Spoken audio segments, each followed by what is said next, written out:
എല്ലാ മതങ്ങളും എല്ലാ വിഭാഗങ്ങളും എല്ലാവരും, ലോകത്തിലുള്ള എല്ലാവരും തന്നെ ചൂണ്ടിക്കാണിക്കുന്ന ഒരു കാര്യമാണ് മരണം. ആർക്കും എപ്പോഴും എവിടെ വെച്ച് എങ്ങനെ സംഭവിക്കുമെന്ന് പ്രവചിക്കുവാൻ കഴിയാത്ത ഒരു കാര്യമാണ് മരണം. പലപ്പോഴും ചിന്തിച്ചു നോക്കിയിട്ടുണ്ട്, എങ്ങനെയായിരിക്കും എൻ്റെ അന്ത്യം?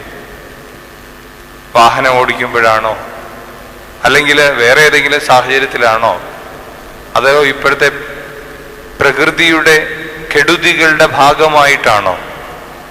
എങ്ങനെയായിരിക്കും അന്ത്യം? നമുക്ക് ആർക്കും പറയാനായിട്ട് കഴിയുന്നില്ല. ഒരുപക്ഷെ നമ്മളെ ഭീതിപ്പെടുത്തുന്നത് അത് മാത്രമായിരിക്കും.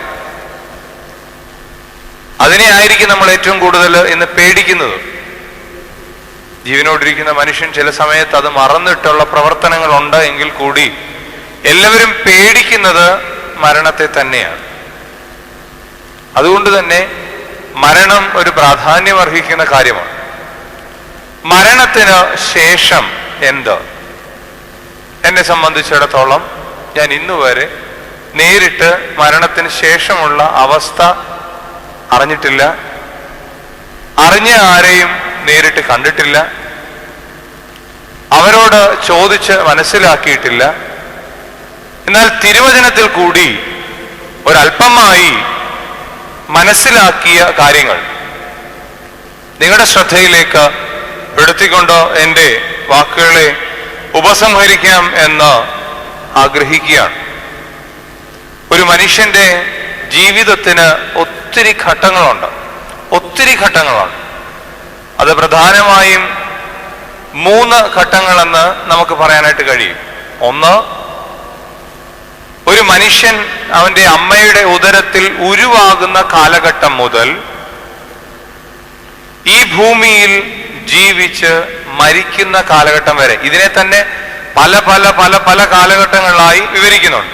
പക്ഷെ തൽക്കാലം നമ്മുടെ അറിവിലേക്ക് ഇതിനെ ഒരു കാലഘട്ടമായി തന്നെ എടുക്കാം. അതായത് ഒരു സ്കാനിങ്ങിലൂടെ അല്ലെങ്കിൽ ഒരു മെഡിക്കൽ ശാസ്ത്രത്തിന്റെ പ്രവർത്തനത്തിൽ കൂടി ഇങ്ങനെ ഒരാളുണ്ട് എന്ന് തെളിയിക്കുവാൻ കഴിയുന്ന കാലഘട്ടം, അത് അമ്മയുടെ ഉദരത്തിൽ ചെറിയ ഒരു അണുവായി രൂപം കൊള്ളുന്ന കാലഘട്ടം മുതൽ മരിച്ച് മണ്ണിൽ അടക്കപ്പെടുന്ന കാലഘട്ടം വരെ ഇങ്ങനെ ഒരാളുടെ അസ്തിത്വം ഉണ്ട് എന്ന് തെളിയിച്ചെടുക്കാനായിട്ട് കഴിയും. ആ അസ്തിത്വത്തെ കുറിച്ചും വളരെ രസകരമായ വ്യാഖ്യാനങ്ങളാണ്. എങ്ങൊന്നും ഒന്നും കൊണ്ടുവന്നല്ല. ഈ ഭൂമിയിലെ ചില വസ്തുക്കൾ പ്രത്യേക രൂപത്തിൽ ചേർത്തിണക്കിയതാണ് ഞാൻ എന്ന് പറയാനാണ് ഫിലോസഫിയൊക്കെ നല്ലപോലെ ആഗ്രഹിക്കുന്നത്. ഈ ഭൂമിയിലോട്ട് വെളിയിൽ നിന്നും ഒരു സാധനം കൊണ്ടുവന്നൊന്നുമല്ല. നമ്മൾ കഴിക്കുന്ന ഭക്ഷണം വേറെ രൂപത്തിലാവുമ്പോൾ ഇത്തിരിയുടെ വണ്ണം വെക്കുന്നു എന്നൊക്കെ പറയാനായിട്ടാ ഫിലോസഫി എല്ലാം ശ്രമിക്കുന്നത്, അല്ലെങ്കിൽ സൈക്കോളജി ശ്രമിക്കുന്നത്. അപ്പൊ അവിടെയാണ് ഈ 1ാമത്തെ ഘട്ടത്തിന്റെ പ്രസക്തി. അമ്മയുടെ ഉദരത്തിൽ ചെറിയ ഒരു അണുവായി രൂപം കൊണ്ട കാലഘട്ടം മുതൽ ഈ ഭൂമിയിലെ മരണം എന്ന് പറയുന്ന, അല്ലെങ്കിൽ ദൃശ്യലോകത്തിൽ നിന്ന് മാറ്റപ്പെടുന്ന കാലഘട്ടം വരെ. 2ാമത്തെ ലോകമാണ് ദൃശ്യലോകത്തിൽ നിന്ന് മാറ്റപ്പെട്ട കാലം മുതൽ കർത്താവ് യേശു തമ്പുരാന്റെ 2ാമത്തെ വരവ് വരെയുള്ള കാലഘട്ടം. ഇതെവിടെയാണെന്നോ എങ്ങനെയാണെന്നോ എന്തൊക്കെ ചെയ്യുന്നെന്നോ ഒന്നും നമുക്ക് ആർക്കും പറയാൻ കഴിയാത്ത ഒരു കാലഘട്ടം, അല്ലെങ്കിൽ അതിനെ ശാസ്ത്രീയമായി തെളിയിച്ചെടുക്കാനായിട്ട് കഴിയാത്ത ഒരു കാലഘട്ടം. 3ാമത്തെ കാലഘട്ടമാണ് കർത്താവ് യേശു തമ്പുരാന്റെ 2ാമത്തെ വരവ് മുതൽ പിന്നീട് അങ്ങോട്ടുള്ള കാലഘട്ടം. അത് ഇന്ന് വരെ വിശദീകരിക്കാൻ കഴിയുന്നില്ല. അമ്മയുടെ ഉദരത്തിൽ ഉരുവാകുന്ന കാലഘട്ടത്തെ കുറിച്ച് ആർക്കും സംശയമില്ല. തെളിയിച്ചെടുത്ത് പല രീതിയിൽ ഇങ്ങനെയൊക്കെ ആയാൽ ഇങ്ങനെയൊക്കെ ആകും. അപ്പൻ ഇന്ന സ്വഭാവമാണെങ്കിൽ മക്കളിൽ ഇന്ന സ്വഭാവം കാണും. തെളിയിച്ചെടുത്തു. കർത്താവിന്റെ 2ാമത്തെ വരവിന് ശേഷമുള്ള കാലഘട്ടത്തെ പറ്റിയും നമ്മുടെ ഒരു മതത്തിനോ ഒരു സഭയ്ക്കോ ഒരു സമൂഹത്തിനോ സംശയമില്ലാതെ വ്യാഖ്യാനിച്ചു കഴിഞ്ഞു. കർത്താവിന്റെ 2ാമത്തെ വരവിന് ശേഷം നന്മ ചെയ്തവർ കർത്താവിനോടൊപ്പം, അല്ലാത്തവർ നരകത്തിലേക്ക് എന്നുള്ള വ്യാഖ്യാനം. അഭ്യുന്നനായ മഹാ പണ്ഡിതനായിരുന്ന ഒസാസ്യോസ് തിരുമേനിയെ പോലുള്ളവർ പറയും, നരകം എന്ന് പറയുന്നത് എല്ലാ കാലഘട്ടങ്ങളിലേക്കും ഒരു പാപിക്ക് കൊടുത്തിരുന്ന ശിക്ഷയൊന്നുമല്ല. അവിടെ നിന്നും അവന് മോചനമുണ്ട്, അവിടെ നിന്ന് അവനെ സ്വർഗത്തിലേക്ക് കൊണ്ടുപോകുന്നുണ്ട്. അപ്പൊ അതുകൊണ്ട് തന്നെ 3ാമത്തെ കാലഘട്ടത്തെ കുറിച്ച് നമുക്ക് ഉറപ്പുണ്ട്. എന്നാൽ രണ്ടാമത്തെ കാലഘട്ടം, ഞാൻ ഒന്നുകൂടെ വ്യക്തമാക്കട്ടെ, രണ്ടാമത്തെ കാലഘട്ടം എന്ന് പറയുന്നത് ഈ ഭൂമിയിലെ മരണത്തിന് ശേഷം കർത്താവിന് രണ്ടാമത്തെ വരവ് വരെയുള്ള കാലഘട്ടം. ഈ കാലഘട്ടത്തെ എന്നു മുതൽ വ്യാഖ്യാനിച്ച് തുടങ്ങിയോ അന്ന് മുതലാണ് സഭകൾക്ക് ഭിന്നതകൾ തുടങ്ങിയത്. അല്ലെങ്കിൽ ഏതെല്ലാം വിഭാഗങ്ങളായി തിരിഞ്ഞിട്ടുണ്ടോ ആ വിഭാഗങ്ങളുടെ എല്ലാം അന്തരാത്മാവിൽ ഒരു ചെറിയ സംശയവും ചോദ്യങ്ങളും ഉണ്ടായ പ്രധാനപ്പെട്ട വിഷയമാണ് ഈ വാങ്ങിപ്പോയവരുടെ ഈ കാലഘട്ടത്തിലെ അസ്തിത്വം എന്നുള്ളത്. 2-ാം നൂറ്റാണ്ടിൽ തന്നെ അതിന് പ്രത്യക്ഷമായ ഉദാഹരണങ്ങൾ ഉണ്ട് എന്ന് തന്നെയാണ് പിതാക്കന്മാർ പഠിപ്പിക്കുന്നത്. പോകട്ടെ, നമ്മളെ സംബന്ധിച്ചിടത്തോളം ഒന്ന് രണ്ട് പ്രധാനപ്പെട്ട ചോദ്യങ്ങളിലൂടെ നമ്മുടെ ചിന്തയെ മുന്നോട്ട് നയിക്കാമെന്നാണ് ഞാൻ ആഗ്രഹിക്കുന്നത്. ഒന്ന്, സഭ എന്താണ് എന്ന് നാം മനസ്സിലാക്കേണ്ടത് ഏറ്റവും ആവശ്യമാണ്. സഭയെ പറ്റി പൗലോസ് അപ്പോസ്തലൻ 3 പ്രധാനപ്പെട്ട പ്രതീകങ്ങളാണ് പറയുന്നത്. 1, സഭ ദൈവത്തിന്റെ മന്ദിരം. 2, സഭ ദൈവത്തിന്റെ മണവാട്ടി. 3, കർത്താവിന്റെ ശരീരം. ഒന്നുകൂടെ പറയട്ടെ, സഭ ദൈവത്തിന്റെ മന്ദിരം. 2, ദൈവത്തിന്റെ മണവാട്ടി.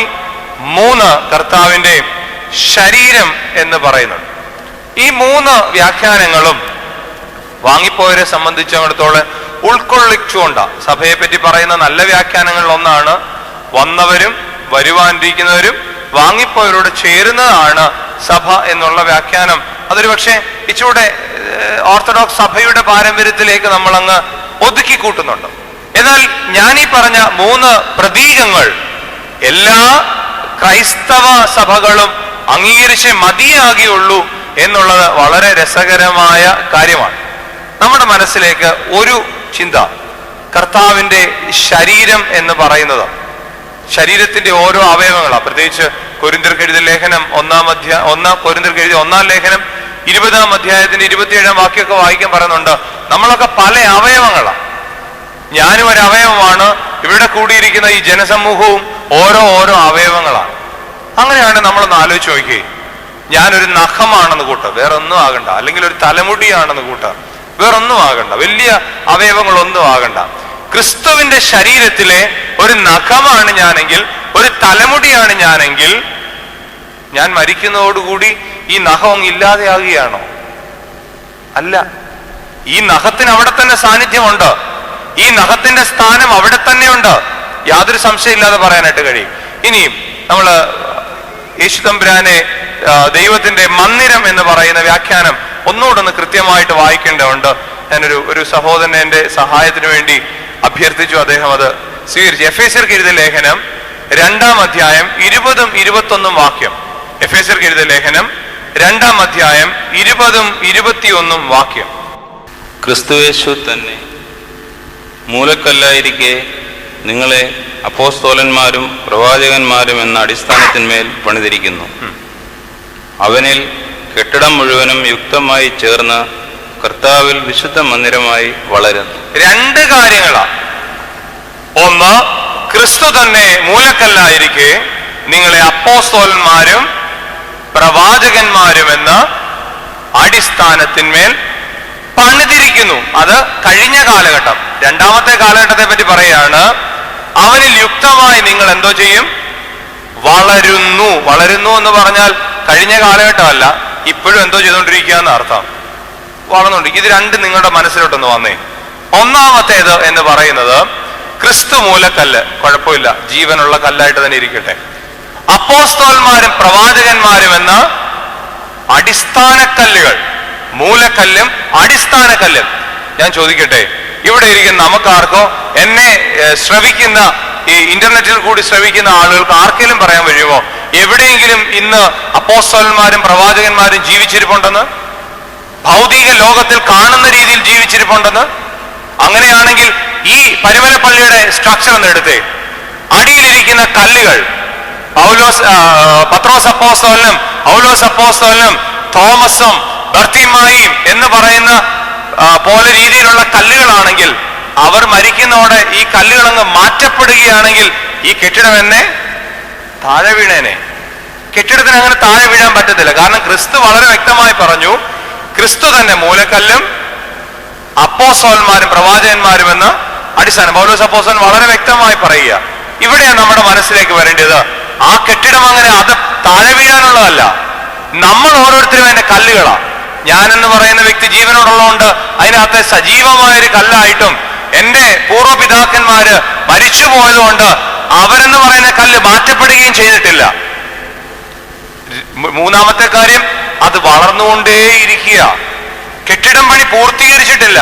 കെട്ടിടം പണി എന്ന് പൂർത്തീകരിക്കും നമുക്ക് പറയാൻ കഴിയുന്നില്ല. കെട്ടിടം പണി നടന്നുകൊണ്ടേയിരിക്കുക. ഇതാണ് സഭയുടെ ഏറ്റവും വ്യത്യസ്തമായ മനസ്സിലാക്കിയെടുക്കേണ്ട ഒരു വലിയ സത്യം.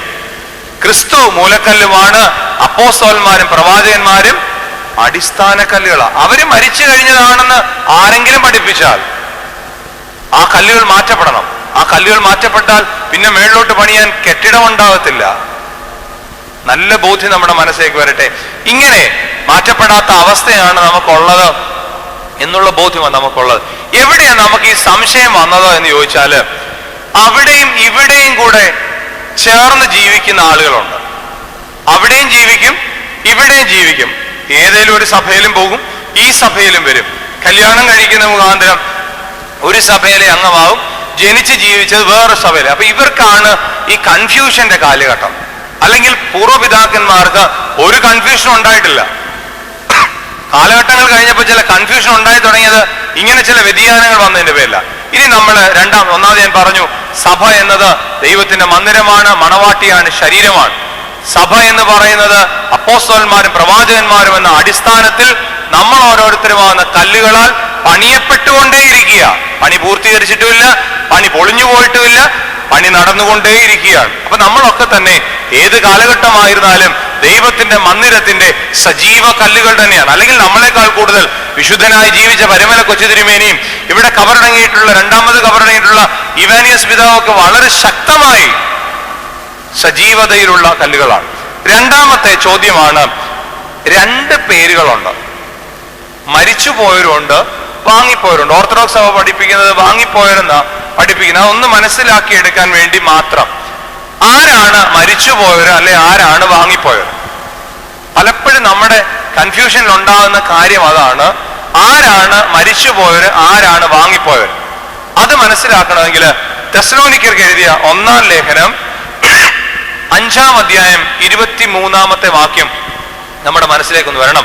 തെസ്സലോനിക്കർക്ക് എഴുതിയ 1-ാം ലേഖനം 5-ാം അധ്യായം 23-ാമത്തെ വാക്യം വായിച്ചാട്ടെ.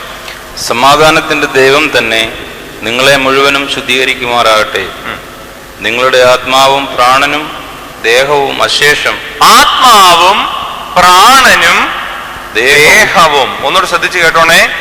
ആത്മാവും പ്രാണനും ദേഹവും. ഇതിന്റെ ഗ്രീക്ക് പരിഭാഷയിലോട്ട് നോക്കിയാൽ 3 പ്രധാനപ്പെട്ട സ്പ്ലിറ്റുകൾ കാണാം. 3 പ്രധാനപ്പെട്ട കാര്യങ്ങളായിട്ട് അതിനെ സ്പ്ലിറ്റ് ചെയ്ത് കാണാം. ഒന്ന്, ബോഡി എന്ന് പറയും, ശരീരം. അതിന്റെ ഗ്രീക്കില് സോമ എന്നാ പറയുന്നത്. നമ്മുടെ ചിന്തയിൽ പറഞ്ഞാല്, ഞാൻ കഴിക്കുന്ന ഭക്ഷണം കൊണ്ട് വലുതാകുകയും ഞാൻ കുടിക്കുന്ന വെള്ളം കൊണ്ട് പുഷ്ടിപ്പെടുകയും എന്റെ പ്രവർത്തനത്തിന്റെ ഫലമായി ആരോഗ്യം പ്രാപിക്കുകയും ചെയ്യുന്ന മർത്യമായ ശരീരം, നമുക്ക് കാണാൻ കഴിയുന്ന ശരീരം. 2, സോൾ. അതിന് ഗ്രീക്കില് ന്യൂസ് എന്നുള്ള പ്രയോഗമാണ് നടത്തുന്നത്.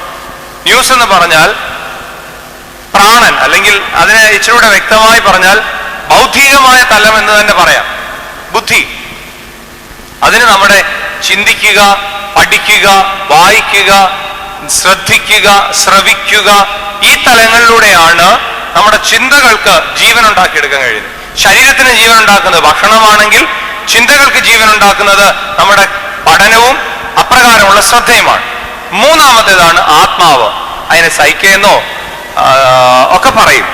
അത് ദൈവവുമായിട്ടുള്ള ബന്ധത്തിലാണ് ശക്തിപ്പെടുന്നത്. 3 തലങ്ങളാണ് ഞാൻ വളരെ വ്യക്തമായി പറയും. ഇത് 3ഉം വ്യത്യസ്തമായി തന്നെ നിൽക്കുക. ഉൽപ്പത്തി പുസ്തകം 2-ാം അധ്യായം 7-ാം വാക്യോടെ വായിച്ചേ. ഉൽപ്പത്തി പുസ്തകം 2-ാം അധ്യായം 7-ാമത്തെ വാക്യം.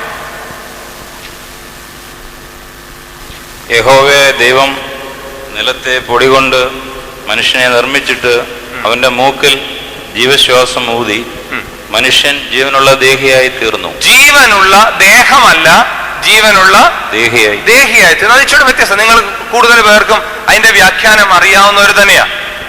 ദൈവം മനുഷ്യന് മാത്രമായി നൽകിയ ഒരു കാര്യമാണ് ഈ മൂന്നാമത്തെ കാര്യം. നമ്മളൊന്ന് ആലോചിച്ച് നോക്കിയേ. നമ്മുടെ വീട്ടിൽ വളർത്തുന്ന നായ്ക്കളുണ്ട്, അല്ലെങ്കിൽ വളർത്തു ജീവികൾ എന്തും ആയിക്കൊള്ളട്ടെ, കോഴി ആയിക്കൊള്ളട്ടെ, എന്തും ആയിക്കൊള്ളട്ടെ, അതിന് ഭക്ഷണം കൊടുത്താൽ അതെന്തോ ചെയ്യും? കഴിക്കും. അതിന് ശരീരം വലുതാവും. അതിന് ബുദ്ധിയുണ്ടോ? നമ്മുടെ കൂട്ട് തന്നെ ബുദ്ധിയുണ്ട്. അതുകൊണ്ടാ പട്ടിയെ കല്ലെടുത്തെറിയാൻ നമ്മൾ കല്ലെടുക്കാൻ കുനിഞ്ഞാൽ അത് അന്നേരം തന്നെ ഓടും. കാരണം അതിനും എന്തോ ഉണ്ട്? ബുദ്ധിയുണ്ട്. പക്ഷേ മനുഷ്യന് ദൈവം കൊടുത്ത ദൈവത്തിന്റെ ആത്മാവിന്റെ അംശം ആർക്കില്ല? നായ്ക്കൾക്കില്ല. മനുഷ്യന് ദൈവം കൊടുത്ത, നല്ല രസകരമായ ഒരു ചിന്തയാണ് കേട്ടോ ഇത്. നമ്മളൊന്ന് മനസ്സിലാക്കിയെടുത്ത രസകരമാണ്.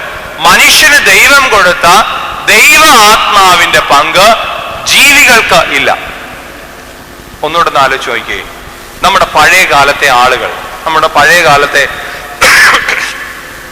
ആളുകൾ പറയും, ഇന്നടത്ത് ഇന്ന ആള് ചത്തു എന്ന് പറയും. നമുക്കത് കേൾക്കുമ്പോൾ ഭയങ്കര ബുദ്ധിമുട്ടാണ്. ചത്തുപോയി, ഒരാള് ചത്തുപോയി എന്ന് പറയും. നിങ്ങളൊന്ന് ആലോചിച്ച് നോക്കിയേ. എന്റെ പേര് റിഞ്ചു പി കോശി എന്നാന്ന് പറഞ്ഞു. ഇന്നടത്തെ റിഞ്ചു പി കോശി അച്ഛൻ ചത്തുപോയി എന്ന് നാളത്തെ പത്രത്തിനകത്തൊരു തലക്കെട്ട് വന്നാൽ എങ്ങനെ ഇരിക്കും? ഏറ്റവും കുറഞ്ഞ എന്റെ വീട്ടുകാരെങ്കിലും ആ പത്രക്കാരെ അടിച്ചിരിക്കും. യാതൊരു സംശയമില്ലാത്ത കാര്യം. ഇന്ന് നമ്മൾ മരണമായി, ദേഹവിയോഗമായി, പിന്നെ എന്തൊക്കെയാണോ അതൊക്കെയായി. എന്താ ഈ ചത്തുപോകുക എന്ന് പറഞ്ഞാലുള്ള പ്രയോഗത്തിന്റെ രസം എന്താ? ചത്തുപോയി എന്നുള്ള പ്രയോഗത്തിന്റെ അത്രയും രസകരമായ ഉചിതമായ പ്രയോഗം വേറെ ഇല്ല. മരണമെന്നോ ദേഹവിയോഗോ എന്നൊക്കെ പറയുന്നതൊക്കെ രസകരമായ സംശയമൊന്നുമില്ല, ഇച്ചിരി പ്രൗഢ ഭാഷയിൽ. പക്ഷെ ചത്തുപോയി എന്ന് പറയുന്നതിനെ മനസ്സിലാക്കണമെങ്കിൽ സുറിയാനിയിൽ ഒരു വാക്കുണ്ട്, ഷാത്തോ എന്ന് പറയും. ഷാത്തോ എന്ന് പറഞ്ഞാൽ മലയാളത്തിലേക്ക് വരുമ്പോൾ അത് ചാത്തം ആകും. അതിനെ നമ്മൾ ചാത്തകൃപാന എന്ന് പറയും. ഷാത്തോ എന്ന് പറഞ്ഞാൽ ഓർമ്മ, മലയാളത്തിലേക്ക് വരുമ്പോൾ അത് ചാത്തകൃപാനയായി. തമിഴര് പറയും അയ്യ സത്തുപോയി. തമിഴർ പറയുന്ന പദമാണ് അയ്യ സത്തുപോയി എന്ന് പറഞ്ഞാൽ എന്നാ അർത്ഥം? സത്തുപോയി എന്നുള്ളത് മലയാളത്തിലേക്ക് വന്നപ്പം ചത്തുപോയി എന്നായി. എന്താ ഈ സത്ത് പോവുക എന്ന് പറഞ്ഞാൽ? ഒരു പദാർത്ഥത്തിന്റെ സത്ത എന്ന് പറഞ്ഞാൽ എന്താ? ഏറ്റവും പ്രധാനപ്പെട്ട പാവയ്ക്ക എടുത്ത് പിഴിഞ്ഞെടുത്താൽ അതിനകത്തെ ഏറ്റവും പ്രധാനപ്പെട്ട സാധനത്തിന് പറയുന്ന പേരാണ് സത്ത്. ഈ സത്ത് അങ്ങ് പോയി. എന്റെ അപ്പച്ചൻ, എന്റെ വല്യപ്പച്ചൻ, എന്റെ പിതാവിന്റെ പിതാവ് എന്റെ മടിയിൽ കിടന്ന മരിക്കുമ്പം ഞാൻ കണ്ടോണ്ടിരിക്കുക. വൈകിട്ട് 8:30 ആയപ്പോഴത്തേക്ക് എന്റെ മടിയിൽ കിടന്ന് മരിക്കുക ഞാൻ കണ്ടോണ്ടിരിക്കുക. പക്ഷേ എനിക്കറിയത്തില്ല, അദ്ദേഹത്തിന്റെ ശരീരം എന്റെ കൂടെ ഉണ്ട്. പക്ഷെ ഒരു സത്തുണ്ടായിരുന്നു, ആ സത്തങ്ങ് പോയി. നല്ല മലയാളമാ. അതിനെ ചത്തുപോയി നമ്മൾ പറഞ്ഞേ. സത്ത് ദൈവം തന്ന ആത്മാവാ. ആ ദൈവം തന്ന ആത്മാവ് ദൈവത്തിന്റെ അടുക്കിലേക്ക് പോയി. ഇത്ര മാത്രമേ ഉള്ളൂ. ഇനി ഒന്നുകൂടെ എടുക്കണം. റോമർക്കെഴുതിയ ലേഖനത്തിന് മുമ്പ് നിങ്ങൾക്ക് അറിയാവുന്ന ഇതിലേക്ക് ഉൽപ്പത്തി പുസ്തകത്തിനകത്തോട്ട് തന്നെ പറയുന്നുണ്ട്, തോട്ടത്തിന്റെ നടുവിൽ നിൽക്കുന്ന വൃക്ഷത്തിന്റെ ഫലം നീ തിന്നുന്ന നാളിൽ മരിക്കും. യാതൊരു സംശയമില്ല. ഒന്നുകിൽ ദൈവം കള്ളം പറയണം, അല്ലെങ്കിൽ അവിടെ ഒരു മരണം സംഭവിക്കണം. നിങ്ങളൊന്ന് വ്യക്തമായിട്ടൊന്ന് ആലോചിച്ചേ. രണ്ട് കാര്യങ്ങളാണ്. തോട്ടത്തിന്റെ നടുവിൽ നിൽക്കുന്ന വൃക്ഷത്തിന്റെ ഫലം തിന്നുന്ന നാളിൽ നീ മരിക്കും എന്ന് ദൈവം പറഞ്ഞിട്ടുണ്ടെങ്കിൽ ഒന്നുകിൽ ദൈവം പറഞ്ഞത് കള്ളമാകണം, അല്ലെങ്കിൽ അവിടെ ഒരു മരണം നടക്കണം. വ്യക്തമായെന്ന് എന്റെ വിശ്വാസം. ഒന്നുകിൽ ദൈവം പറഞ്ഞത് കള്ളമാകണം, അല്ലെങ്കിൽ അവിടെ ഒരു മരണം നടക്കണം. ദൈവത്തിനൊരിക്കലും കള്ളം പറയാൻ പറ്റത്തില്ല. എന്നാണ് നമ്മുടെ വിശ്വാസമെങ്കിൽ അവിടെ ഒരു മരണം നടന്നിട്ടുണ്ട്. അതാ റോമർക്കെഴുതിയ ലേഖനം 6-ാം അധ്യായം 3-ാം വാക്യത്തിൽ പറയുന്നത്. റോമർക്കെഴുതിയ ലേഖനം 6-ാം അധ്യായം 3-ാം വാക്യം. ഇത് ഞാൻ ഈ പറയുന്ന കാര്യങ്ങൾ അടിത്തറയിട്ട് മനസ്സിലോട്ട് വരുത്തേണ്ട കാര്യങ്ങളാണ്. കാരണം അവിടെ ഇവിടെ ചെന്നിരുന്ന് മൂക്കും മുറിയും വാചകങ്ങൾ പഠിച്ചിട്ട് വരുന്നവൻ നമ്മുടെ അടുത്ത് കയറി ആശയത്തിന്റെ വിഷയമല്ല ആമാശയത്തിന്റെ വിഷയമായി വാഗ്വാദത്തിന് വരുമ്പം അടിപതറിപ്പോകുന്ന ചില ചിന്തകളാണ് ഞാൻ ഈ പറയുന്നത്. ആശയത്തിന്റെ വിഷയമാണ് അവനെ പറഞ്ഞു പഠിപ്പിക്കാം. ആമാശയത്തിന്റെ വിഷയമല്ലേ. പണ്ട് വെട്ടുകാരനായിട്ടിരുന്നു, ഇപ്പൊ വചനം ഘോഷിക്കാൻ നടക്കുക. അപ്പൊ അവന് ജീവിക്കാനുള്ള വഴിയാണ്. 10 പേരുടെ ഒരു വീടും കൊടുത്ത് അങ്ങോട്ടിറക്കി വിട്ടു. ഇവനിത് വളർത്തണം. അവന്റെ ആമാശയത്തിന്റെ വിഷയമാണ്, ആശയത്തിന്റെ വിഷയമല്ല. ആമാശയത്തിന്റെ വിഷയമുള്ളവൻ നമ്മുടെ അടുക്കൽ വരുമ്പോൾ നമ്മുടെ ആമാശയം നമ്മളെ തുറന്നു കൊടുക്കും. അതുകൊണ്ടൊന്ന് ഓർക്കണം. റോമർക്കെതിരെ ലേഖനം 6-ാം അധ്യായം 3-ാം വാക്യം എന്ന് വായിച്ചേ. അല്ല, യേശുക്രിസ്തുവിനോട് ചേരുവാൻ സ്നാനമേറ്റവരായ നാം എല്ലാവരും അവന്റെ മരണത്തിൽ പങ്കാളികളാകുവാൻ സ്നാനമേറ്റിരിക്കുന്നുവെന്ന് നിങ്ങൾ അറിയുന്നില്ലയോ? പാപത്തിന്റെ ശമ്പളം മരണമെന്നുള്ള വാക്യം എവിടെയാ? റോമർക്കെഴുതിയ ലേഖനം 6-ാം അധ്യായം 3-ാം വാക്യം അല്ലയോ? ഉണ്ടോ? അത് ഉണ്ടോ? വായിച്ചേ. 6-ാം അധ്യായം 3-ാം വാക്യം. അല്ല, യേശുക്രിസ്തുവിനോട് ചേരുവാൻ. ക്ഷമിക്കണം, എനിക്ക് എഴുതിയതിനകത്ത് എന്തോ ഒരു തെറ്റ് പറ്റിയതാ. എന്തായാലും നമുക്ക് അറിയാവുന്ന വാക്യം, വേദപുസ്തകത്തിലുള്ള വാക്യമാണ്, പാപത്തിന്റെ ശമ്പളം മരണം. അങ്ങനെയാണെങ്കിൽ ഇത് രണ്ടുകൂടെ ചേർത്ത് നോക്കിയാൽ മതി. പാപം ചെയ്ത ആദമിന് അവിടെ ഒരു മരണം സംഭവിച്ചിട്ടുണ്ട്, എന്നാൽ ആ മരിച്ച ആദാം തന്നെയാണ് പിന്നീട് കായീനെ ജനിപ്പിച്ചു. കായീന്റെ സഹോദരന്റെ പേരെന്താ? ഹാബേലിനെ ജനിപ്പിച്ചു. വളരെ വ്യക്തമായി ഭൂമിയിൽ ജീവിച്ചിരുന്നു, സന്തതി പരമ്പരകളുടെ പിതാവായി മാറി. മരിച്ച ആദമിന് അങ്ങനെ ജനിപ്പിക്കാൻ കഴിയുമോ? ഇല്ല. അപ്പൊ അങ്ങനെയാണെങ്കിൽ 2 മരണം ഉണ്ട്, വ്യക്തമായെന്ന് എന്റെ വിശ്വാസം. പുതിയ നിയമത്തിൽ പൗലോസ് അപ്പോസ്തലൻ പറയുന്നു പാപത്തിന്റെ ശമ്പളം മരണം. ദൈവം തമ്പുരാൻ പറയുന്നു നീ തോട്ടത്തിന് നടുവിൽ നിൽക്കുന്ന വൃക്ഷത്തിന് ഫലം തിന്നാൽ മരിക്കും. അങ്ങനെയാണെങ്കിൽ ആദം മരിച്ചിട്ടുണ്ട്, ദൃശ്യലോകത്ത് മരണം സംഭവിച്ചിട്ടില്ല. അങ്ങനെയാണെങ്കിൽ 2 മരണം വ്യക്തമായെന്ന് എന്റെ വിശ്വാസം. ഇനി ആ 2 മരണങ്ങൾ എന്തൊക്കെയാണെന്ന് നോക്കാം. ഒന്നാമത്തെ മരണം വിശുദ്ധ മർക്കോസ് സുവിശേഷം 5-ാം അധ്യായത്തിന്റെ 43-ാമത്തെ വാക്യം. 21 മുതൽ 43 ഭാഗങ്ങൾ. എന്നാലും അതിനകത്ത് ഞാനൊരു വാക്യം പ്രത്യേകം പറഞ്ഞിട്ടുണ്ടല്ലോ, ആ പേപ്പറിനകത്ത് എഴുതിയിട്ടുണ്ട്. മർക്കോസ് സുവിശേഷം 5:31 വായിച്ചാട്ട്. ശിഷ്യന്മാർ അവനോട്, പുരുഷാരം നിന്നെ തിക്കുന്നത് കണ്ടിട്ടും എന്നെ തൊട്ടത് ആരെന്ന് ചോദിക്കുന്നുവോ എന്ന് പറഞ്ഞു. അവനോ അത് ചെയ്തവളെ കാണുവാൻ ചുറ്റും നോക്കി സ്ത്രീ തനിക്ക് സംഭവിച്ചത് അറിഞ്ഞിട്ട് ഭയപ്പെട്ടും വിറച്ചും കൊണ്ടുവന്ന് അവൻ്റെ മുമ്പിൽ വീണ് വസ്തുതയൊക്കെയും അവനോട് പറഞ്ഞു. അവൻ അവളോട്, മകളെ, വിശുദ്ധ മർക്കോസ് എഴുതിയ സുവിശേഷം 5-ാം അധ്യായം 31-ാമത്തെ വാക്യം. അതെ, വായിച്ചേ. അവനെ ബുദ്ധിമുട്ടിക്കണ്ട എന്ന് പറയുന്ന രീതിയിൽ ഒരു വാചകം ഉണ്ടല്ലോ. അവൾ മരിച്ചിരിക്കുന്നു, ഇനി അവനെ പ്രയാസപ്പെടുത്തണ്ട. യായിറോസിന്റെ മകളെ ഉയർപ്പിക്കുന്ന സംഭവവുമായി ബന്ധപ്പെട്ട കാര്യമാണ്. യായിറോസിന്റെ മകൾ മരിച്ച സംഭവമാണ് വിശുദ്ധ മർക്കോസ് സുവിശേഷത്തിന്റെ 5-ാം അധ്യായത്തിനകത്ത് കാണുന്നത്. അവിടെ രസകരമായി പറഞ്ഞിരിക്കുകയാണ്, അവനെ ബുദ്ധിമുട്ടിക്കേണ്ട. യേശുമ്പുരാന്റെ അടുക്കൽ യായിറോസിന്റെ മകളെ സൗഖ്യമാക്കാൻ പോകുന്ന രംഗത്തിൽ 35-ാമത്തെ വാക്യം ഒന്ന് വായിച്ചേ. ഇങ്ങനെ പറഞ്ഞുകൊണ്ടിരിക്കുമ്പോൾ തന്നെ പള്ളി പ്രമാണിയുടെ വീട്ടിൽ നിന്ന് ആൾ വന്നു, നിന്റെ മകൾ മരിച്ചുപോയി, ഗുരുവിനെ ഇനി അസഹ്യപ്പെടുത്തുന്നത് എന്തിന്? നിന്റെ മകൾ മരിച്ചുപോയി, ഇനി ഗുരുവിനെ എന്ത് ചെയ്യേണ്ട? അസഹ്യപ്പെടുത്തണ്ട. അപ്പൊ ഒരു മരണം നമുക്കറിയാം. ഇനി അതുപോലെ തന്നെ നമുക്കറിയാവുന്ന ലാസറിന്റെ മരണം ഈ ഭൂമിയിൽ വെച്ച് നടക്കുന്നതാണ്. അത് ഒരു തരം മരണം. രണ്ടാമത്തെ മരണമാണ് തെസ്സലോനിക്കർക്ക് എഴുതിയ ലേഖനം 5-ാം അധ്യായം 6-ാം വാക്യം. ഞാൻ ഈ 2 ഭാഗവും എടുത്തത് പഴയ നിയമത്തിൽ നിന്നല്ല, പുതിയ നിയമത്തിൽ നിന്ന് മാത്രമാണ്. യേശു തമ്പുരാന്റെ അടുക്കൽ വന്ന് പറയുന്നുണ്ട് യായിറോസിന്റെ മകൾ മരിച്ചുവെന്ന്. അത് ഒന്നാമത്തെ ഒരു രീതിയിലുള്ള മരണമാണെങ്കിൽ, രണ്ടാമത്തെ മരണത്തെ കുറിച്ച് തെസ്സലോനിക്കർക്ക് എഴുതിയ 1-ാം ലേഖനം 5-ാം അധ്യായത്തിന്റെ 6-ാമത്തെ വാക്യത്തിൽ, തെസ്സലോനിക്കർക്ക് എഴുതിയ 1-ാം ലേഖനം 5-ാം അധ്യായം 6-ാം വാക്യം. ആകയാൽ നാം ശേഷമുള്ളവരെ പോലെ ഉറങ്ങാതെ ഉണർന്നും സുബോധമായിരിക്കുക. ഉറങ്ങുന്നവർ രാത്രിയിൽ ഉറങ്ങുന്നു, മദ്യപിക്കുന്നവർ രാത്രിയിൽ മദ്യപിക്കുന്നു. തെസ്സലോനിക്കർക്ക് എഴുതിയ 1-ാം ലേഖനം 5-ാം അധ്യായം 6-ാം വാക്യം. വാക്യം ഇങ്ങനെയാണ്: കാമുകിയായവളോ ജീവിച്ചിരിക്കയിൽ തന്നെ ചത്തവൾ. ഇതൊരു വാക്യമാണ്. അതിനകത്ത് കാമുകിയായവളോ ജീവിച്ചിരിക്കയിൽ തന്നെ ചത്തവൾ എന്ന് പറഞ്ഞാൽ എന്താ അർത്ഥം? ജീവിച്ചിരിപ്പുണ്ട്, എന്നാൽ ചത്തുവിരിക്കുക. ഈ രണ്ട് രീതിയിലുള്ള മരണമാണ്. ഒന്നാമത്തെ മരണം ഞാൻ പറഞ്ഞു, ശരീരപ്രകാരം ഉള്ള മരണം. ലോകം നോക്കുമ്പോൾ മരിച്ചങ്ങിരിക്കുക, അവൻ അനങ്ങാൻ കഴിയുന്നില്ല, അവനൊന്നും കാണാൻ കഴിയുന്നില്ല, അവനൊന്നും മിണ്ടാൻ കഴിയുന്നില്ല, അവനൊന്നും പ്രവർത്തിക്കാൻ കഴിയുന്നില്ല. എന്നാൽ രണ്ടാമത്തെ മരണം എന്ന് പറയുന്നത് ആത്മാവിലുള്ള മരണമാണ്.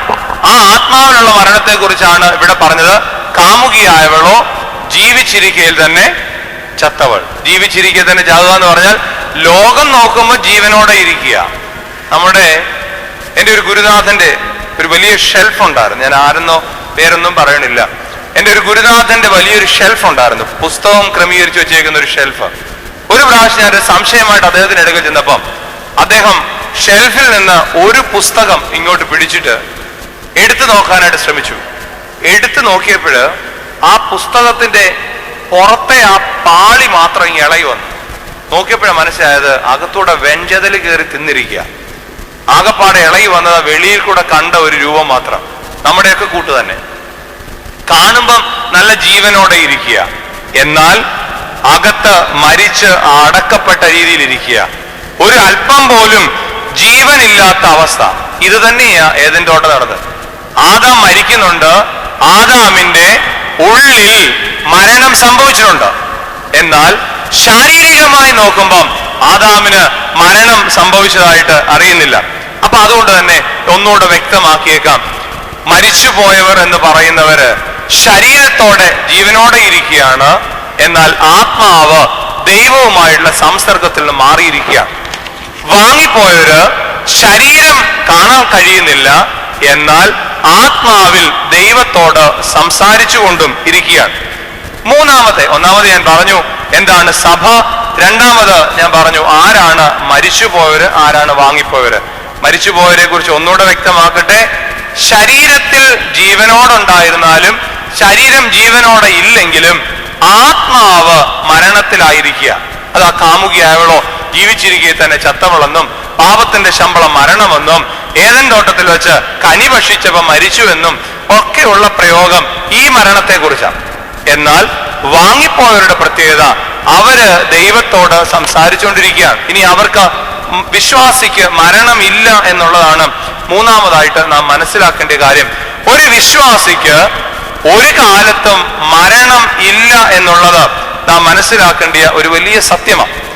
യോഹന്നാന്റെ സുവിശേഷം 11-ാം അധ്യായം 26-ാമത്തെ വാക്യം, ജീവിച്ചിരുന്ന് തുടങ്ങുന്ന ഒരു വാക്യമാണ്. ജീവിച്ചിരുന്ന് എന്നിൽ വിശ്വസിക്കുന്നവൻ ആരും ഒരു നാളും മരിക്കയില്ല. ജീവിച്ചിരുന്ന് എന്നിൽ വിശ്വസിക്കുന്നവൻ ആരും ഒരു നാളും മരിക്കുകയില്ല. ഇത് ഞാൻ പറഞ്ഞ വാചകമല്ല, സഭയിലെ പിതാക്കന്മാരാരും തൊഴിലില്ലാത്ത സമയത്ത് പറഞ്ഞ വാചകമല്ല, സാക്ഷാൽ യേശു തമ്പുരാൻ നേരിട്ട് പറഞ്ഞ വാചകമാണ്. ഇതൊക്കെ കേട്ടിട്ടും വായിച്ചിട്ടും ഒക്കെ എങ്ങനെയാ ഈ സംശയം ഉണ്ടാകുന്നത് എനിക്കറിയത്തില്ല. ഇതൊക്കെ കേട്ടിട്ടും വായിച്ചിട്ടും ഒക്കെ എങ്ങനെയാ പിന്നെ ഈ സംശയം ഉണ്ടാകുന്നത് എനിക്കറിയത്തില്ല. ജീവിച്ചിരുന്ന് എന്നിൽ വിശ്വസിക്കുന്ന ആരും ഒരു നാളും മരിക്കുകയില്ല. കർത്താവിൽ വിശ്വസിക്കാത്തവരുടെ എനിക്ക് പറയാൻ കഴിയുന്നില്ല. പക്ഷെ കർത്താവിൽ വിശ്വസിക്കുന്ന ഒരു വ്യക്തിയാണോ, അവൻ ജീവനോടെ ഇരിക്കുന്ന കർത്താവിൽ വിശ്വസിച്ചവനാണോ, അവൻ ഉറപ്പായിട്ടും മരിക്കുകയില്ല എന്ന് വേദപുസ്തകം പഠിപ്പിക്കുന്നു. രണ്ടാമത് നമുക്ക് അതിനൊരു ഉദാഹരണം എടുക്കാം. ഇത് യേശുമ്പുരാൻ പറഞ്ഞൊരു വാചകം. രണ്ടാമത് അതിനൊരു ഉദാഹരണം വേണമല്ലോ. ലൂക്കോസിന്റെ സുവിശേഷം 23-ാം അധ്യായം 43-ാമത്തെ വാക്യം. ലൂക്കോസിന്റെ സുവിശേഷം 23-ാം അധ്യായം 43-ാമത്തെ വാക്യം വായിച്ചാട്ടെ. യേശു അവനോട്, ഇന്ന് നീ എന്നോടുകൂടെ പറുദീസയിലിരിക്കുമെന്ന് ഞാൻ സത്യമായി നിന്നോട് പറയുന്നു എന്ന് പറയും. യേശു അവനോട്, ഇന്ന് നീ എന്നോടുകൂടി പറുദീസയിൽ ഇരിക്കും എന്ന് സത്യമായും. നമ്മൾ ഈ സത്യം ഇടുന്ന എപ്പോഴാ? അത്ര ഉറപ്പുള്ള കാര്യത്തിന് മാത്രമേ നമ്മൾ സത്യം ഇടത്തുള്ളൂ. അത്ര ഉറപ്പിച്ച് തമ്പുരാൻ പറയുകയാണ്. ഇവിടെ ഈ ശബ്ദം കേൾക്കുന്നവരോ എന്നെ ഇപ്പൊ ഇന്റർനെറ്റിലൂടെ കണ്ടുകൊണ്ടിരിക്കുന്നവരോ ഒക്കെ ചെവി ഒന്ന് ചെറുതായിട്ട് തുറന്നാൽ മതി. തമ്പുരാൻ വളരെ വ്യക്തമായി പറയുകയാണ്, വലതുവശത്തെ കള്ളൻ എന്ന് നമ്മൾ വിശേഷിപ്പിക്കുന്ന, എന്തായാലും യേശു തമ്പുരാനോട് കുരിശിൽ തറയ്ക്കപ്പെട്ട കള്ളനോട് പറഞ്ഞു, ഇന്ന് നീ എന്നോടുകൂടി പറുദീസയിലിരിക്കും. പറുദീസയിലിരിക്കും.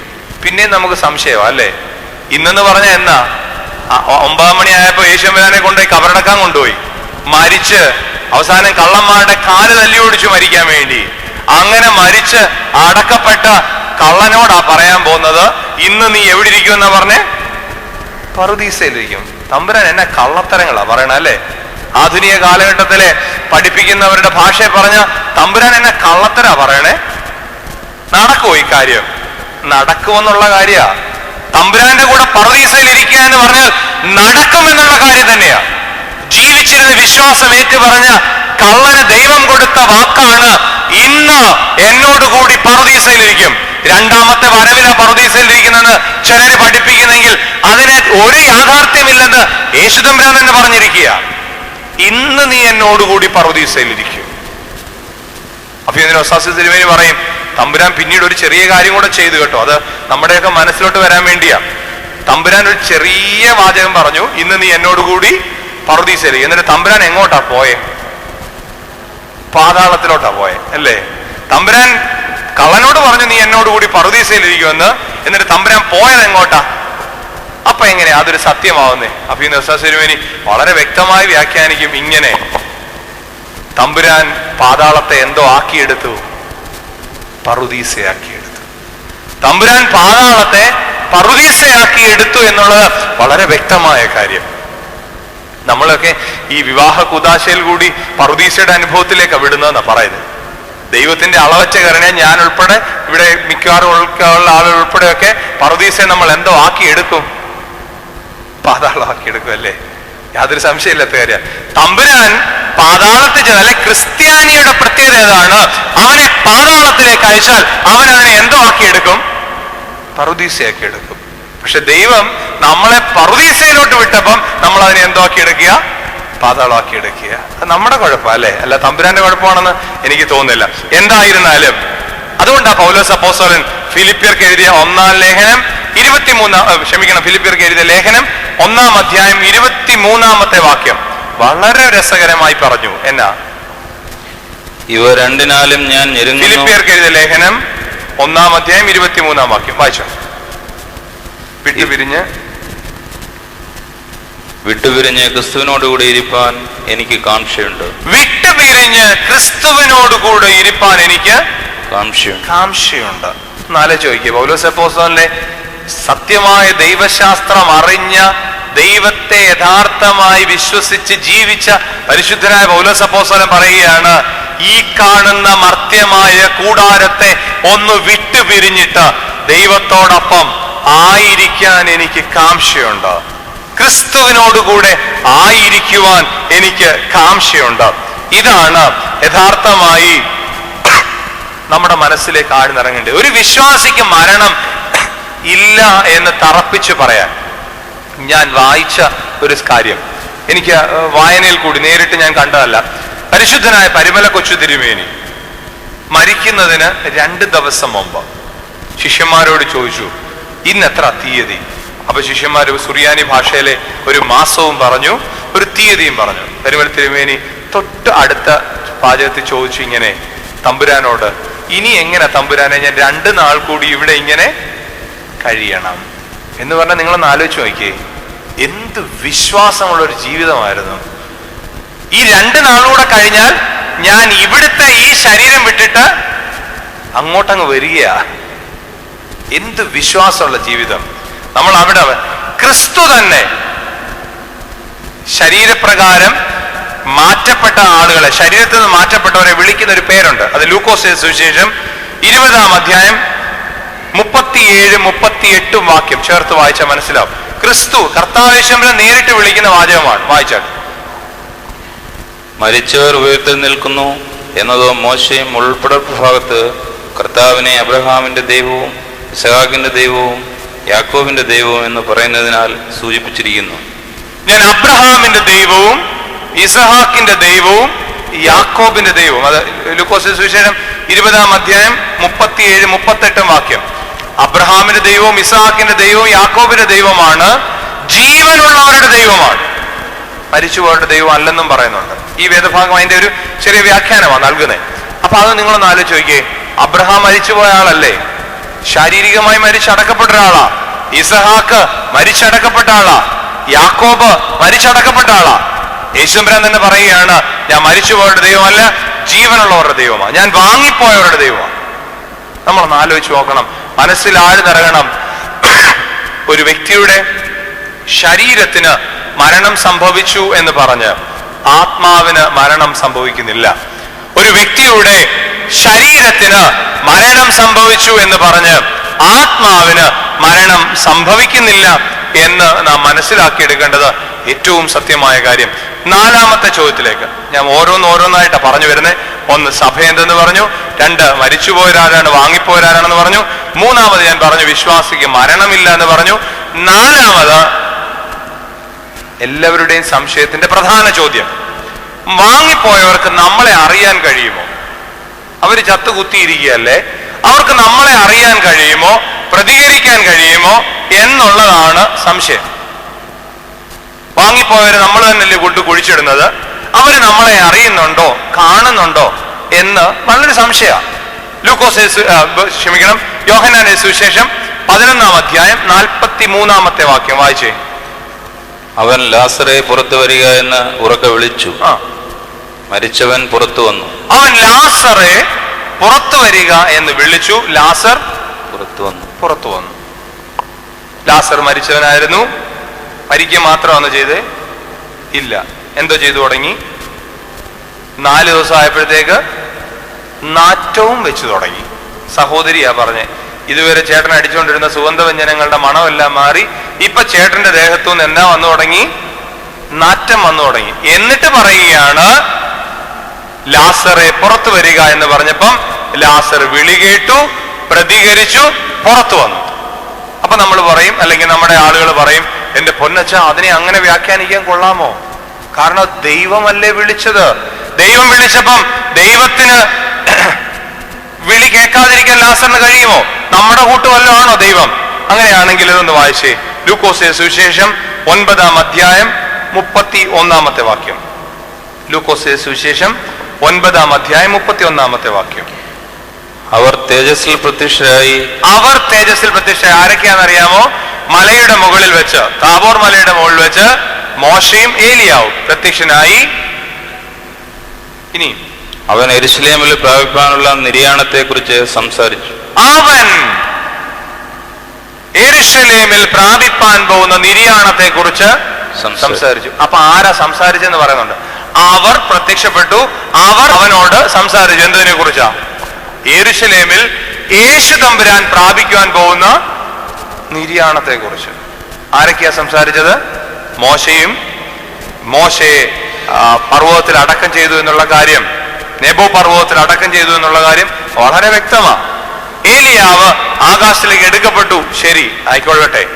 എങ്കിലും വാങ്ങിപ്പോയ മോശയും ഏലിയാവും സംസാരിക്കുന്നത് ദൈവം അല്ലെങ്കിൽ യേശു തമ്പുരാൻ ഇനി യെരൂശലേമിൽ പ്രാപിക്കാനിരിക്കുന്ന മരണത്തെ കുറിച്ചാ. എന്ത് വ്യക്തമായിട്ട് അറിയാമെന്നറിയാവോ?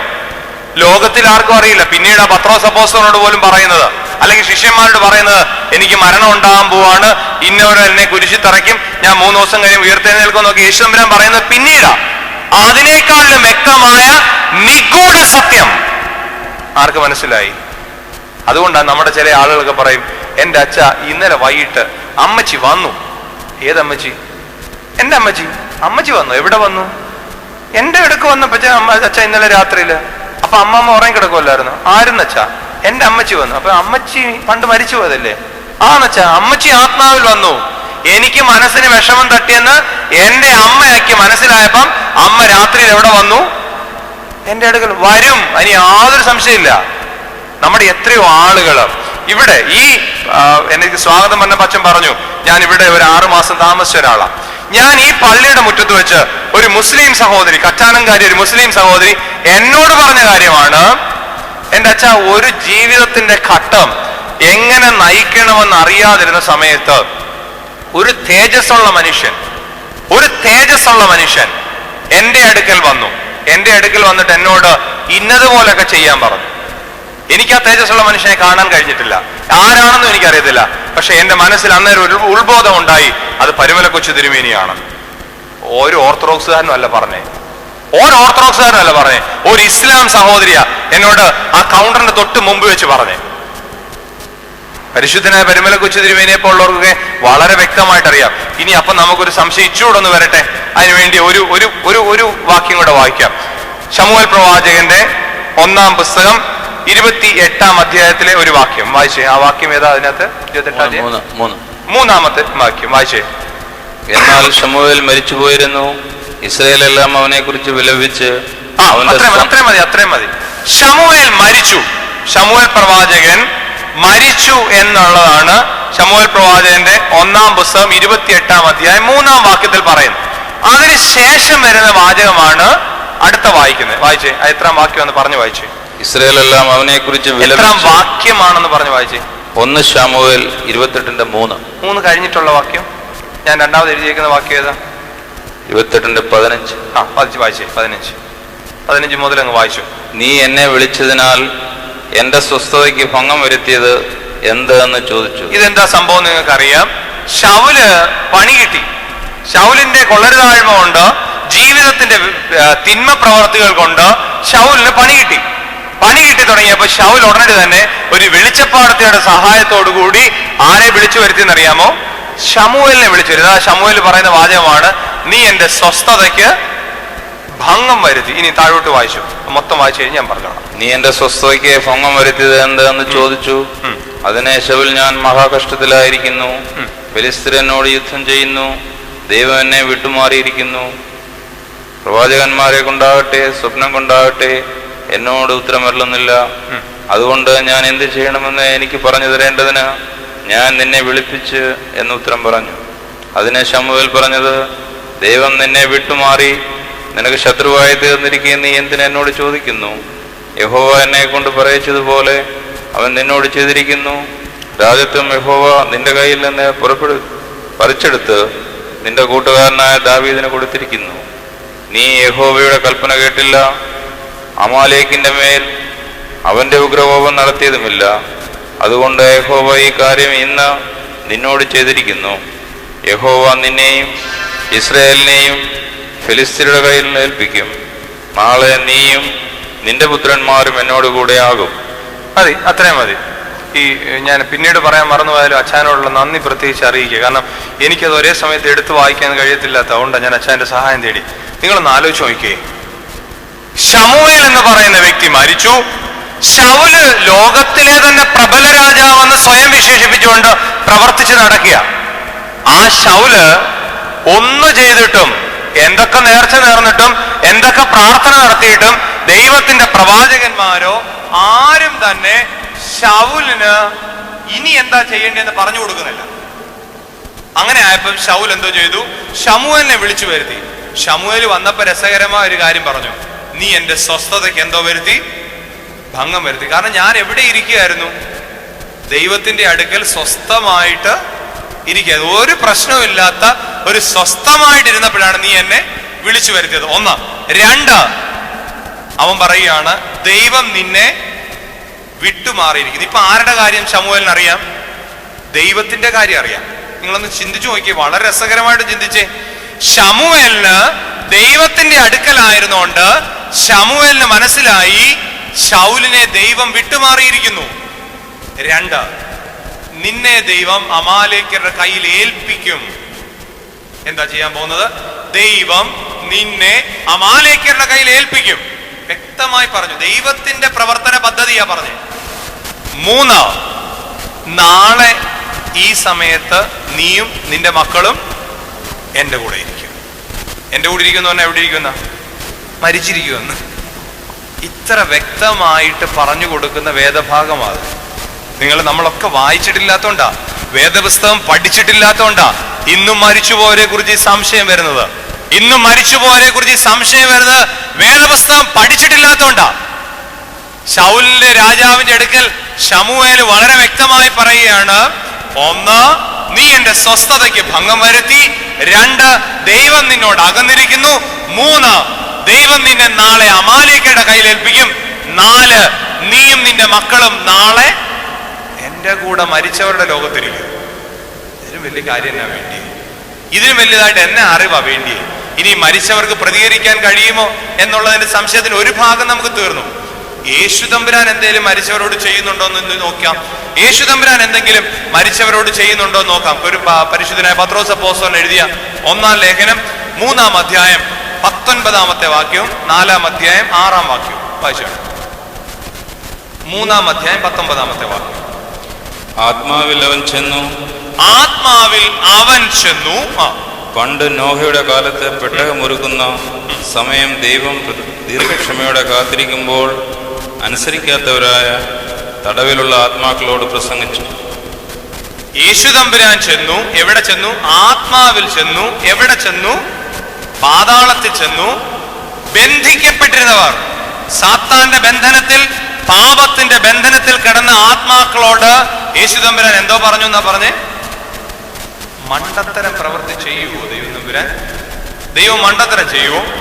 പ്രതികരിക്കാൻ കഴിയുന്ന ഒരു വിഭാഗമായിട്ടാണ് യേശു തമ്പുരാൻ വാങ്ങിപ്പോരെ കണ്ടത്. അതുകൊണ്ടാണ് യേശു തമ്പുരാൻ ആത്മാവിൽ ചെന്ന് അവരോട് തന്നെ വചനം ഘോഷിച്ചത്. ഇനി 4-ാം അധ്യായം 6-ാം വാക്യോട് വായിച്ച് ഇച്ചൂടെ ക്ലിയർ ആവും. ഇതിനായിട്ടല്ലോ മരിച്ചവരോടും സുവിശേഷം അറിയിച്ചത്. ഇതിനായിട്ടല്ലോ മരിച്ചവരോടും സുവിശേഷം അറിയിച്ചത്. ഇപ്പോഴും നമുക്ക് സംശയമാണ്. മരിച്ചവരോട് പ്രാർത്ഥിക്കുന്ന തെറ്റാണോ? മരിച്ചവരോട് സംസാരിക്കുന്ന തെറ്റാണോ? മരിച്ചവരോട് മധ്യസ്ഥ അണയ്ക്കുന്ന തെറ്റാണോ? യേശു തമ്പുരാൻ അത്രയും മണ്ടനല്ലല്ലോ നമ്മളാരും. യേശു തമ്പുരാൻ എന്നാ മണ്ടനാന്നറിയോ? യേശു തമ്പുരാൻ എന്തോ ചെയ്തെന്നാ പറഞ്ഞേ? മരിച്ചവരോട് സുവിശേഷം അറിയിച്ചു. നമ്മൾ അവരോട് ഒന്നും പറയുന്നില്ല. ഒരു സുവിശേഷം അറിയിക്കും. നമ്മൾ അവരോട് ഒരു കാര്യം മാത്രമേ ഉള്ളൂ, ഞങ്ങൾക്ക് വേണ്ടി ഒന്ന് പ്രാർത്ഥിക്കണം. നിർത്തിയിടരുതേ മാതാവേ ഞങ്ങൾക്കായുള്ള അർത്ഥനെ, പരിശുദ്ധന്മാരെ നിങ്ങൾ ഞങ്ങൾക്കൊന്നും ചെയ്യണമെന്നല്ല പറഞ്ഞേ, നിങ്ങൾ ഞങ്ങൾക്ക് വേണ്ടി ഒന്ന് പ്രാർത്ഥിക്കണം. ഈ ബോധ്യമാണ് നമുക്ക് നഷ്ടപ്പെട്ടത്. അപ്പൊ അതുകൊണ്ട് തന്നെ മരിച്ചവർക്ക് നമ്മളെ കാണുവാൻ കഴിയും, നമ്മളെ കുറിച്ചറിയാൻ കഴിയും, ദൈവത്തിന് നമ്മളോടുള്ള പദ്ധതിയെ കുറിച്ച് അറിയാൻ കഴിയും, അവർക്ക് സ്വയം പ്രതികരിക്കാൻ കഴിയും, നമ്മുടെ ജീവിതത്തിൽ സംഭവിക്കാൻ പോകുന്ന കാര്യങ്ങളെ കുറിച്ചും അവർക്ക് പറഞ്ഞു തരാൻ കഴിയും. പരിശുദ്ധനായ പരിമല കൊച്ചു തിരുമേനിയുടെ കബറിങ്ങിലൊക്കെ വന്നിരുന്നിട്ട് എനിക്കത് തരണം, എനിക്കിത് തരണം, വേണം വേണം വേണം എന്നൊക്കെ പറയുമ്പോൾ തിരുമേനിയോട് ചോദിക്കണം, തിരുമേനി ഇനി എൻ്റെ ജീവിതത്തിൽ എന്താ സംഭവിക്കാൻ പോകുന്നത്? ഇനി എൻ്റെ ജീവിതത്തിൽ എന്താ സംഭവിക്കാൻ പോകുന്നത്? തിരുമേനി അത് എനിക്കൊന്ന് പറഞ്ഞതാ. തിരുമേനി ദൈവത്തോട് ചോദിച്ചിട്ട് അതെനിക്കൊന്ന് പറഞ്ഞതാ. എന്താ മറുപടി നമുക്ക് നോക്കാം. ശമൂവേലിന് പറഞ്ഞു കൊടുക്കാൻ കഴിയുമെങ്കിൽ ഞാൻ വിശ്വസിക്കുന്നു പരിമല കൊച്ചു തിരുമേനിക്കും പറഞ്ഞു തരാൻ കഴിയും. അവിടെയാ ആത്മാവ് ദൈവത്തോടെ ആയിരിക്കുന്ന അവസ്ഥ. 5-ാമത്തെ കാര്യം, വാങ്ങിപ്പോയവർക്ക് ദൈവത്തെ സ്തുതിക്കുവാൻ കഴിയും. വാങ്ങിപ്പോയവർക്ക് കാണാൻ കഴിയായിരിക്കും, അറിയാൻ കഴിയായിരിക്കും, പ്രതികരിക്കാൻ കഴിയായിരിക്കും. നമ്മുടെ ചിലരുടെ ചോദ്യം ഇതാണ്, വാങ്ങിപ്പോയവർക്ക് ദൈവത്തെ സ്തുതിക്കുവാൻ കഴിയുമോ? അതിന് ആധാരമായി അവരെടുക്കുന്ന വാക്യമാണ് 115-ാം സങ്കീർത്തനം 17-18 വാക്യം. വായിച്ചേ. മരിച്ചവരും മൗനതയിൽ ഇറങ്ങിയവരാരും യഹോവയെ സ്തുതിക്കുന്നില്ല, നാമോ ഇന്നു മുതൽ എന്നേക്കും യഹോവയെ വാഴ്ത്തും. ഇത് നമ്മൾ പണ്ട് മുതലേ കേട്ടുള്ള, മരിച്ചവരും മൗനതയിൽ ഇറങ്ങിയവരും ആരും യഹോവയെ സ്തുതിക്കുന്നില്ല. ശരി, ഞാൻ നേരത്തെ പറഞ്ഞു കഴിഞ്ഞു 2 തരം മരണമുണ്ട്. ഈ മരണം എന്താണെന്ന് അറിയാത്ത ആളുകളാണ് ഇതിനെ തെറ്റായിട്ട് വ്യാഖ്യാനിക്കുന്നത്. അടുത്ത വാചകം അതിനോട് ചേർത്ത് തന്നെ ദാവീദ് എഴുതി, നാമോ ഇന്നു മുതൽ എന്നേക്കും. എന്നേക്കും എന്ന് പറഞ്ഞാൽ എന്ന് വരെയാ? എനിക്ക് വയസ്സ് 33 കഴിഞ്ഞു. എന്നേക്കും എന്ന് പറഞ്ഞാൽ എന്ന് വരെയാ? ഇനി ഒരു 33 വർഷമുള്ളൂ, അതോ എന്റെ മരണം വരെ? എന്നേക്കും എന്ന് പറഞ്ഞാൽ ഇറ്റ്സ് എറ്റേണൽ. എന്ന് വരെ ഉണ്ടോ? അന്ന് വരെ. എന്ന് വരെ സ്തുതിക്കാൻ കഴിയുമോ? അന്ന് വരെ. അല്ലാതെ ഇന്ന കാലഘട്ടം വരെ എന്നല്ല അതിന്റെ അർത്ഥം. ഇന്ന കാലഘട്ടം വരെ പറഞ്ഞേനെ, നീ മരിക്കുന്നവരെ സ്തുതിക്കും, ഞാൻ മരിക്കുന്നവരെ സ്തുതിക്കും. അതിന് തൊട്ട് അത് ശരിയാണോ തെറ്റാണോ, ദാവീദ് അങ്ങനെ തന്നെയാണോ പറഞ്ഞത് എന്നറിയാൻ വേണ്ടി 118-ാം സങ്കീർത്തനത്തിന്റെ 17-ാം വാക്യം ഒന്ന് വായിച്ചേ. 118-ാം സങ്കീർത്തനത്തിന്റെ 17-ാം വാക്യം. ഞാൻ മരിക്കയില്ല, ഞാൻ ജീവനോടെ ഇരുന്ന് യഹോവയുടെ പ്രവൃത്തികളെ വർണ്ണിക്കും. വീണ്ടും ഞാൻ നേരത്തെ പറഞ്ഞ പോലെ ദാവീദിന്റെ അത്രയും വലിയ മണ്ടനുണ്ടോ? ദാവീദ് പറയാ, ഞാൻ ഒരിക്കലും എന്തോ ചെയ്യത്തില്ല, മരിക്കുകയില്ല. ദാവീദ് പറയുക, ഞാൻ ഒരിക്കലും മരിക്കുകയില്ല, ജീവനോടെ ഇരുന്ന് യഹോവയുടെ പ്രവൃത്തികളെ വർണ്ണിക്കും. സാധിക്കും. ആരംഭിച്ചാൽ അത് സാധിക്കും. നമ്മുടെ ജീവിതത്തിൽ ആരംഭിച്ചത് അത് കർത്താവിന്റെ 2ാമത്തെ വരവോളം തികയ്ക്കുക തന്നെ ചെയ്യും.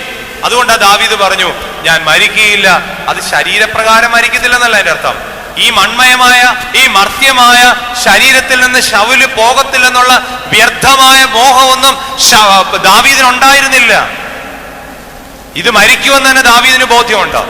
എന്നാൽ ഈ മരണത്തിന് ശേഷവും ഞാൻ ജീവനോടെ തന്നെ ഇരിക്കും, എന്റെ ദൈവത്തിന്റെ പ്രവൃത്തികളെ ഞാൻ വർണ്ണിക്കുക തന്നെ ചെയ്യും. ഇത് ദാവീദിന്റെ വ്യക്തമായ ദർശനമാണ്.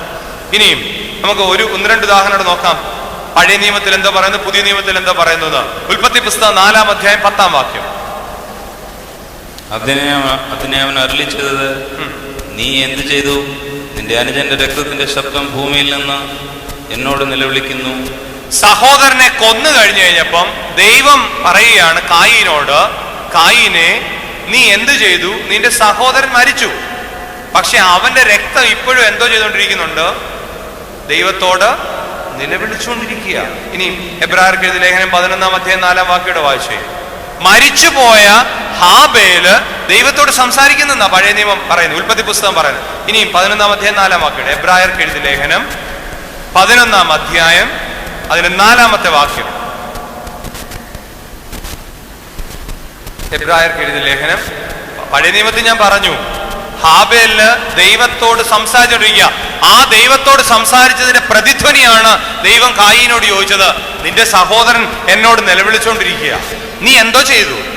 ഇനിയും പുതിയ നിയമത്തിൽ എബ്രായർക്ക് എഴുതിയ ലേഖനം 11-ാം അധ്യായം 4-ാം വാക്യം. വിശ്വാസത്താൽ ഹാബേൽ ദൈവത്തിന് കയീന്റേതിലും ഉത്തമമായ യാഗം കഴിച്ചു, അതിനാൽ അവന് നീതിമാൻ എന്ന സാക്ഷ്യം ലഭിച്ചു. ദൈവം അവന്റെ വഴിപാടിന് സാക്ഷ്യം കൽപ്പിച്ചു. മരിച്ച ശേഷവും അവൻ വിശ്വാസത്താൽ സംസാരിച്ചു കൊണ്ടിരിക്കുന്നു. ഇതിൽ കൂടുതൽ എന്നാ വാക്യമാ വേണ്ടി?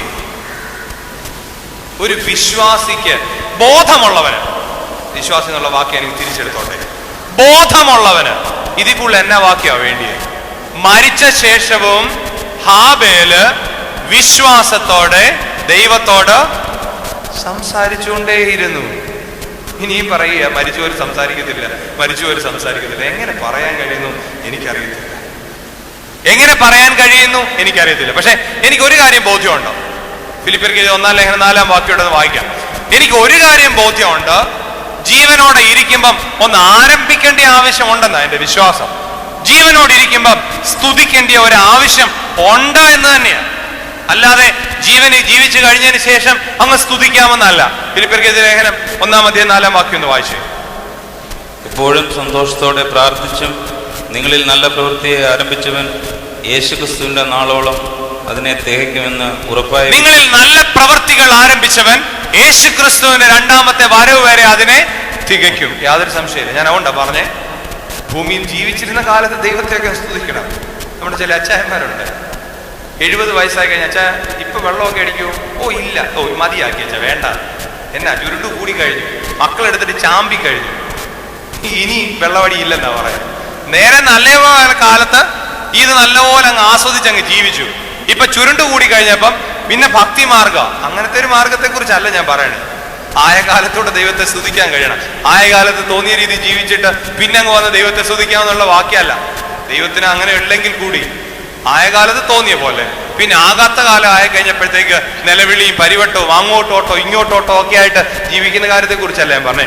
ശരീരത്തോടെ ഇരിക്കുമ്പം ദൈവത്തെ സ്തുതിക്കാൻ ആരംഭിച്ചിട്ടുണ്ടോ, അവൻ ഹാബേൽ ചെയ്തതുപോലെ മരണത്തിന് ശേഷവും വിശ്വാസത്താൽ ദൈവത്തോട് സംസാരിക്കും. എബ്രായർക്ക് എഴുതിയ ലേഖനം 12-ാം അധ്യായം 1-ാം വാക്യം വായിച്ചു.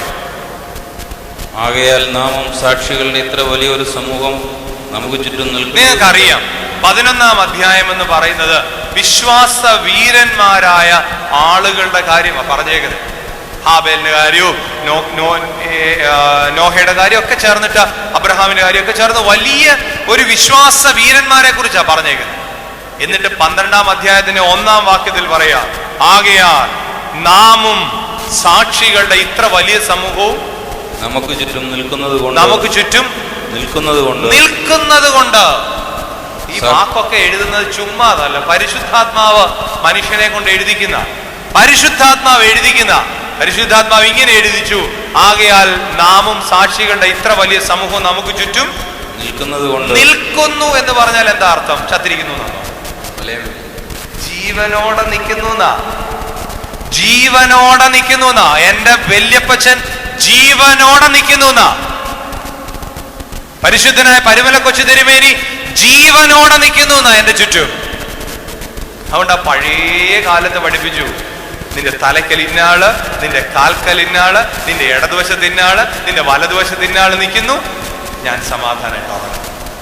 ഇപ്പൊ നമുക്കങ്ങ് ബുദ്ധി കൂടി വിവരക്കേടൂടെ അതിന്റെ കൂടെ, ബുദ്ധി കൂടി അതിന്റെ കൂടെ വിവരക്കേടൂടെ ഭക്തി അങ്ങ് പോയി കിട്ടി. വേദപുസ്തകം വളരെ വ്യക്തമായി നമ്മളോട് പറഞ്ഞു, ആകയാൽ നാമും സാക്ഷികളുടെ ഇത്ര വലിയ സമൂഹവും നമുക്ക് ചുറ്റും നിൽക്കുന്നു. എപ്പോഴും ഓർക്കണം, അത് ഈ മരിച്ചവരെ അനുസ്മരിക്കാൻ വേണ്ടി മാത്രമല്ല, എന്ത് കൊള്ളരുതായ്മ ഞാൻ ചെയ്താലും ഓർത്തോണം. സാക്ഷികൾ എന്ന് പറഞ്ഞാൽ എന്താ അർത്ഥം? സാക്ഷികൾ എന്നുള്ള വാക്കിന് അർത്ഥം എന്തുവാ? സാക്ഷ്യം പറയുന്നവർ. ആരടുത്ത് പോയി സാക്ഷ്യം പറയുന്നവര്? ദൈവത്തിന്റെ അടുക്ക പോയി സാക്ഷ്യം പറയുന്നവർ എന്റെ അടുക്കല് നിപ്പുണ്ട്. ഞാൻ ഈ കഥയൊക്കെ അടച്ചു വെച്ചിട്ട് ഞാൻ ചില ചെറിയ പ്രവർത്തികൾ എൻ്റെതായിട്ട് മാത്രമായിട്ട് കാണിക്കുമ്പോൾ ഓർത്തോളണം, ഞാൻ മാത്രമല്ല ഇത് കാണുന്നത്, സാക്ഷികൾ കണ്ടുകൊണ്ടിരിക്കുക. തമ്പുരാൻ അയച്ച ചില സാക്ഷികളുണ്ട്. സാക്ഷ്യം പറയാൻ വേണ്ടി തമ്പുരാൻ വിളിച്ചു ചേർപ്പിച്ചിട്ടുള്ള ചിലരുണ്ട്. അവര് പറയും, ഇവിടെ വന്നിരുന്നിട്ട് വലിയ വായിക്ക് നിലവിളിക്കുക, പരിമള തിരുമേനി എനിക്ക് അത് ചെയ്ത് തരണേ, പരിമള തിരുമേനി എനിക്ക് അത് ചെയ്ത് തരണേ, ഇത് ചെയ്ത് തരണേ എന്ന് പറയും. പരിമള തിരുമേനി ചോദിക്കും, മോനെ ഒരു അരമണിക്കൂർ മുമ്പ് നിന്നെ ഞാൻ കണ്ടായിരുന്നല്ലോ, നീ ഇന്ന പരിപാടി ചെയ്തോണ്ടിരിക്കുന്നേ, നീ ഇപ്പോഴിവിടെ വന്നത് പ്രാർത്ഥിച്ചാൽ എങ്ങനെയാ? അതുകൊണ്ട് അന്നേരവും ഇന്നേരവും സാക്ഷികളായി പരിമള കൊച്ചു തിരുമേനിയൊക്കെ എന്റെ ചുറ്റും നിൽക്കുന്നുള്ള ബോധ്യം നമ്മയൊക്കെ ഒന്ന് ഭരിക്കണം. അതുകൂടെയായി വേദപുസ്തകം നമ്മെ പഠിപ്പിക്കുന്നത്. പോട്ടെ, ഒരു വാക്യം കൂടെ ഞാൻ പറഞ്ഞു. വാങ്ങിപ്പോയവർക്ക് ദൈവത്തെ സ്തുതിക്കാൻ കഴിയും, ദൈവത്തോടൊപ്പം നിൽക്കുന്നുണ്ട്, ദൈവത്തെ ആരാധിക്കുന്നുള്ളതിനുള്ള തെളിവുകളാണ് ഞാൻ പറഞ്ഞേ. തെസ്സലോനിക്കർക്ക് എഴുതിയ 1-ാം ലേഖനം 4-ാം അധ്യായം 17-ാം വാക്യം. തെസ്സലോനിക്കർക്ക് എഴുതിയ 1-ാം ലേഖനം 4-ാം അധ്യായം 17-ാം വാക്യം. പിന്നെ ജീവനോടെ ശേഷിക്കുന്ന നാം അവരോട് ഒരുമിച്ച് ആകാശത്തിൽ കർത്താവിനെ എതിരേൽപ്പാൻ മേഘങ്ങളിൽ എടുക്കപ്പെടുന്നു. കർത്താവിനോട് എതിരേൽക്കാനായിട്ട് മേഘങ്ങളിൽ എടുക്കപ്പെടുന്ന ഒരു സ്വർഗീയ സമൂഹമാണ്. അതുകൊണ്ട് വെളിപാട് പുസ്തകത്തിൽ അത്ര വലിയ സമൂഹത്തെ നമുക്ക് കാണിച്ചു തരുന്നു. 5-ാമത്തെ ചിന്തയ്ക്ക് ഞാൻ വിരാമം ഇടട്ടെ.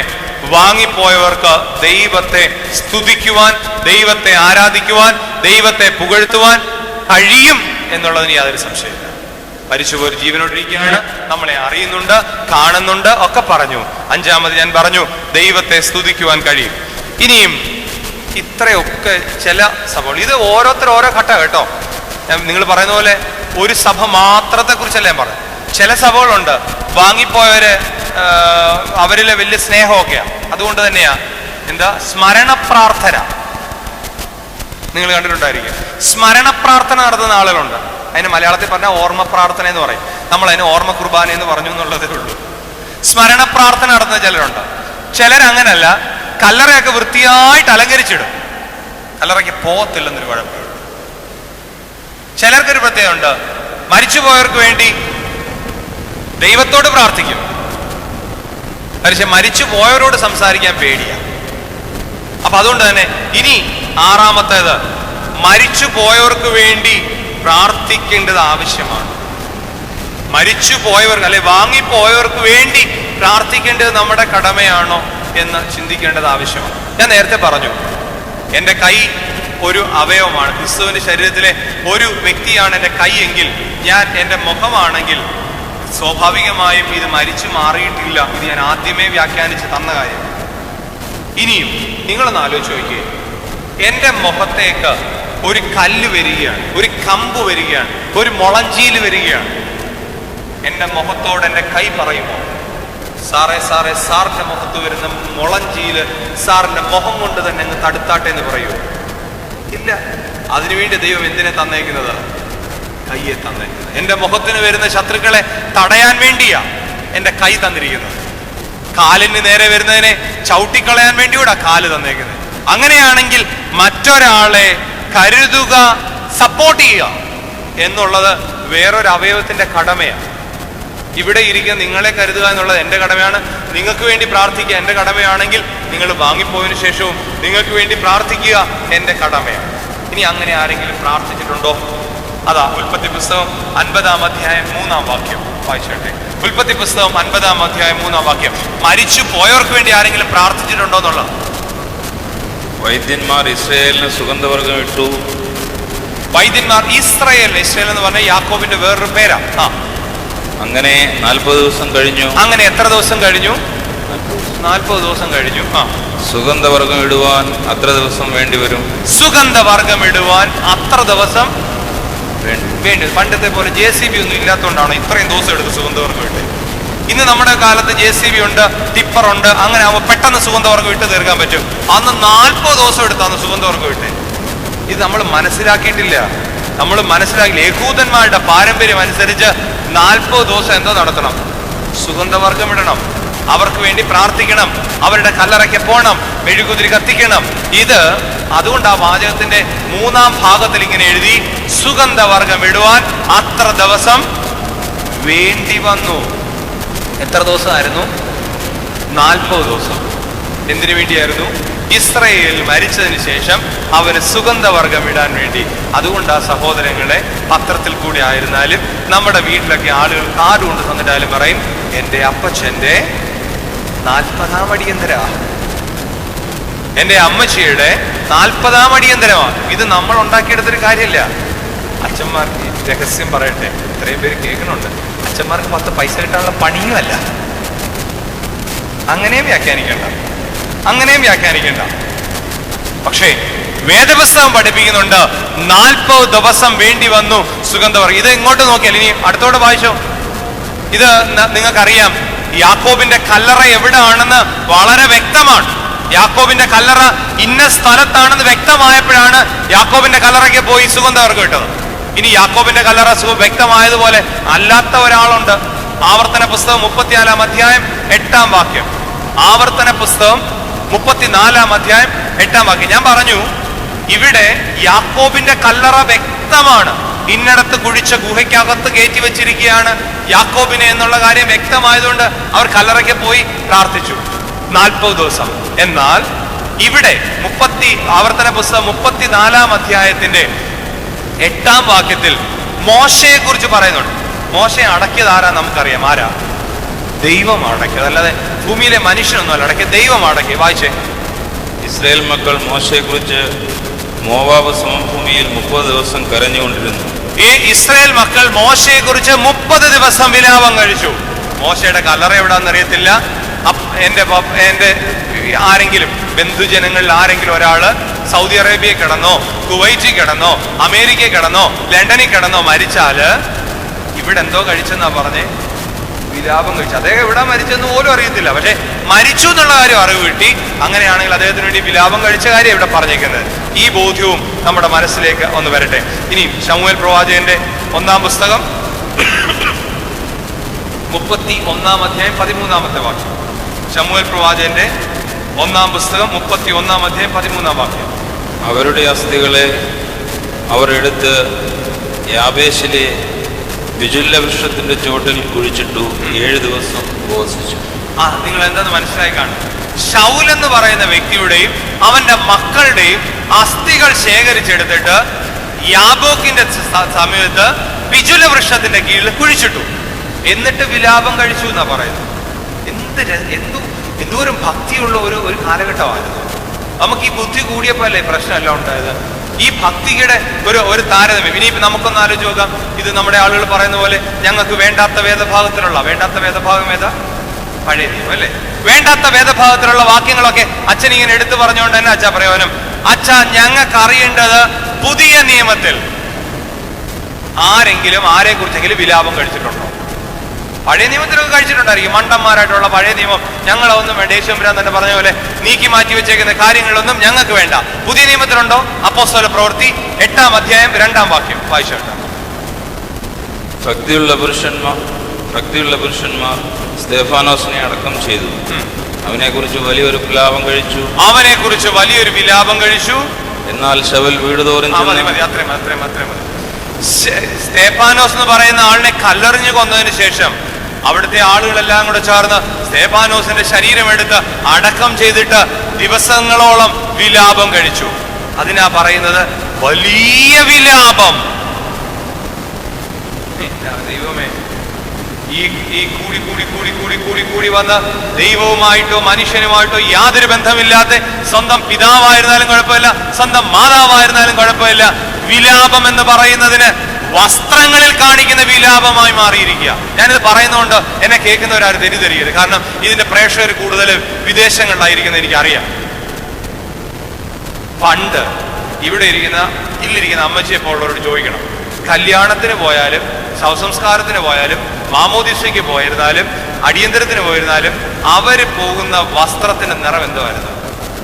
വെള്ളയായിരുന്നു. അവര് ശവസംസ്കാരത്തിന് പോകുമ്പോൾ അവരുടെ മനസ്സിലൊരു നിറം ഉണ്ടാവുമായിരുന്നു. എന്ത് നിറം? കറുപ്പ്. കല്യാണത്തിന് പോകുമ്പോൾ അവരുടെ മനസ്സിലൊരു നിറം ഉണ്ടായിരുന്നു, അത് സന്തോഷത്തിന്റെ നിറം. ഇപ്പൊ നമ്മൾ നേരെ അങ്ങ് തിരിച്ചു. എന്ത് തിരിച്ചു? കല്യാണത്തിന് പോകുമ്പോൾ നല്ല സന്തോഷത്തിന്റെ നിറമുള്ള വസ്ത്രം വെളിയിലിടും, അകത്തോ ഈ മുടിഞ്ഞവന്റെ കല്യാണം ഇത്രയും ഭംഗിയായിട്ട് നടക്കുന്നത് എങ്ങനെ സഹിക്കും തമ്പുരാനെ? നമ്മുടെ മനസ്സിലെ പ്രശ്നം അതാ. ഇവന്റെ കല്യാണം ഇത്ര നടന്ന ഇനി എന്റെ കൊച്ചിന്റെ കല്യാണം ഞാൻ ഇതിനേക്കാളും ഭംഗിയായിട്ട് നടത്തണ്ടേ? നമ്മുടെ മനസ്സിലപ്പോ എന്ത് വികാരമാ? ദുഃഖം. ഇനി നേരെ ദുഃഖത്തിന് പോകുമ്പോഴോ, തീർന്നു കിട്ടി, എന്തൊരു ശല്യമായിരുന്നു, ഈ ജീവിച്ചിരുന്ന കാലഘട്ടത്തിൽ വലിയ പുലിയായിരുന്നു എന്നാ. ഇപ്പൊ എന്തായാലും അങ്ങ് തീർന്നു കിട്ടി. പിന്നെ ഇത് വല്ലവനോ പറയുന്നെങ്കിൽ മക്കള് പറയും, ഇനിയൊരു സമാധാനത്തോടെ അവിടെ നിൽക്കാം. നാട്ടുകാർ ഇതുവരെ പറഞ്ഞുകൊണ്ടിരുന്നത് മക്കള് വിദേശത്ത് പോയി കിടക്കുക, അപ്പനും അമ്മയ്ക്കും പച്ചവെള്ളം കൊടുത്ത് രണ്ടെണ്ണം ഒന്ന് കുറഞ്ഞു കിട്ടിയോണ്ട് ഇനി ഞങ്ങൾക്ക് സ്വസ്ഥമായിട്ട് എവിടെ ഇരിക്കാം? വിദേശത്തിരിക്കാം. ഇങ്ങനെ പറയുന്ന എല്ലാവരും ഉണ്ടെന്ന് ഞാൻ പറഞ്ഞിട്ടില്ല. ഒരു മാസത്തോളം വീടിനകത്ത് അമ്മ മരിച്ചു കിടന്നിട്ട് അറിയാത്ത മക്കളുണ്ട്. ഒരു മാസക്കാലം അമ്മ വീടിനകത്ത് മരിച്ചു കിടന്നിട്ട് അറിയാത്ത മക്കളുണ്ട്. അങ്ങനെയാണെങ്കിൽ അത് നിങ്ങൾ വിചാരിക്കുന്ന പോലെ കൂലിപ്പണിക്ക് പോകുന്നവരൊന്നും അല്ല, നല്ല ഒന്നാന്തരം ഹൈ ക്ലാസ് സൊസൈറ്റി പെട്ടവരുടെയൊക്കെയാ. High class society by words not in deeds. വാക്കിലൊക്കെ പറയുമ്പോൾ ഹൈ ക്ലാസ് സൊസൈറ്റിയിൽ നിന്ന് നമ്മളൊക്കെ വിശേഷിക്കപ്പെടുന്ന വീട്ടിൽപ്പെട്ടവരുടെ കാര്യമാണ് പറഞ്ഞത്.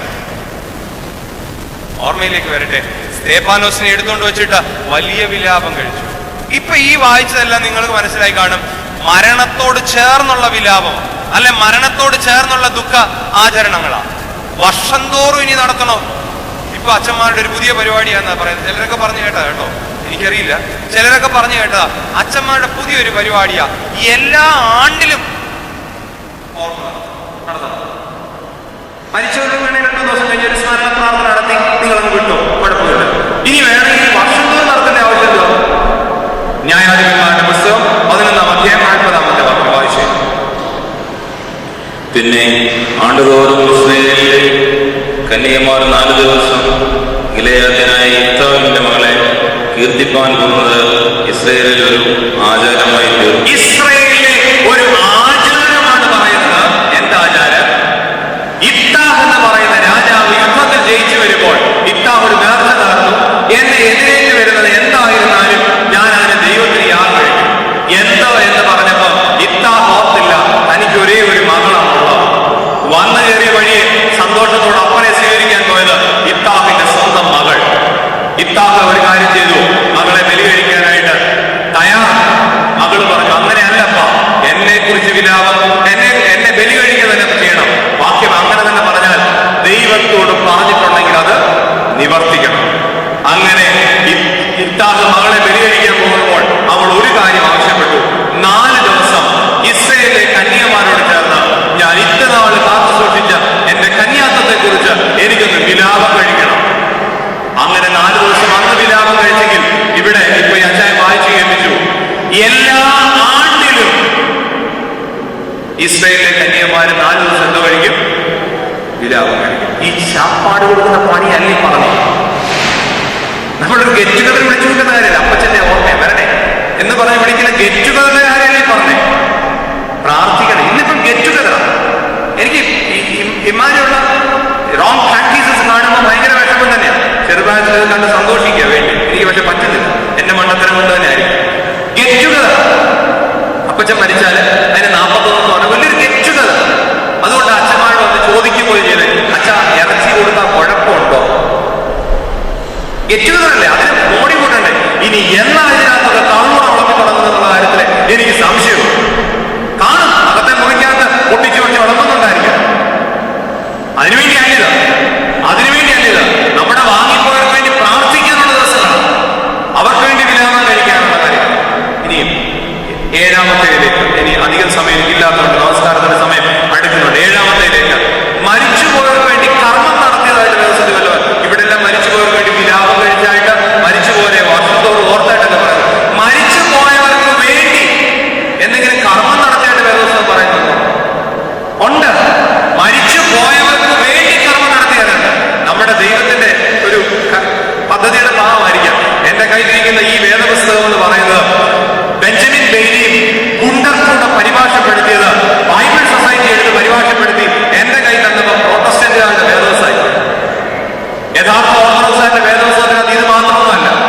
തോബിത്തും യൂഡിത്തും മക്കാബിയരുടെ പുസ്തകങ്ങളൊക്കെ അടങ്ങിയ വലിയ പുസ്തകം, ഉത്തരകാനൂനിക കേന്ദ്രമെന്നോ അപ്പോക്രിഫ ഗ്രന്ഥം നമ്മളിപ്പോ കത്തോലിക്ക സഭയുടെ വേദപുസ്തകം വായിച്ചു. അതിനകത്ത് ഇന്നലെ ഞാൻ അവിടുത്തെ പ്രസംഗം ഉണ്ടായിരുന്നു. ഞാൻ അവിടെ പറഞ്ഞൊരു കാര്യമുണ്ട്. തോബിത്തിന്റെ പുസ്തകം 4-ാം അധ്യായത്തിനകത്ത് പറയുന്നുണ്ട്, നീ പുണ്യവാന്മാരുടെ കബറിങ്കിൽ പോയി അവിടെ ഭക്ഷണം വിളമ്പണം. പുണ്യവാന്മാരുടെ കബറിങ്കിൽ പോയി അവിടെ ഭക്ഷണം വിളമ്പണം. മരിച്ചുപോയവരെ കുറിച്ചൊക്കെ അതിനകത്ത് വളരെ ഭംഗിയായിട്ട് പറയുന്നുണ്ട്. മരിച്ചുപോയവർക്ക് വേണ്ടി കർമ്മങ്ങൾ അനുഷ്ഠിച്ച കാര്യം നിങ്ങളുടെ കയ്യിൽ ഇപ്പൊ അതില്ലാത്തത് ഞാൻ വായിക്കുന്നില്ല.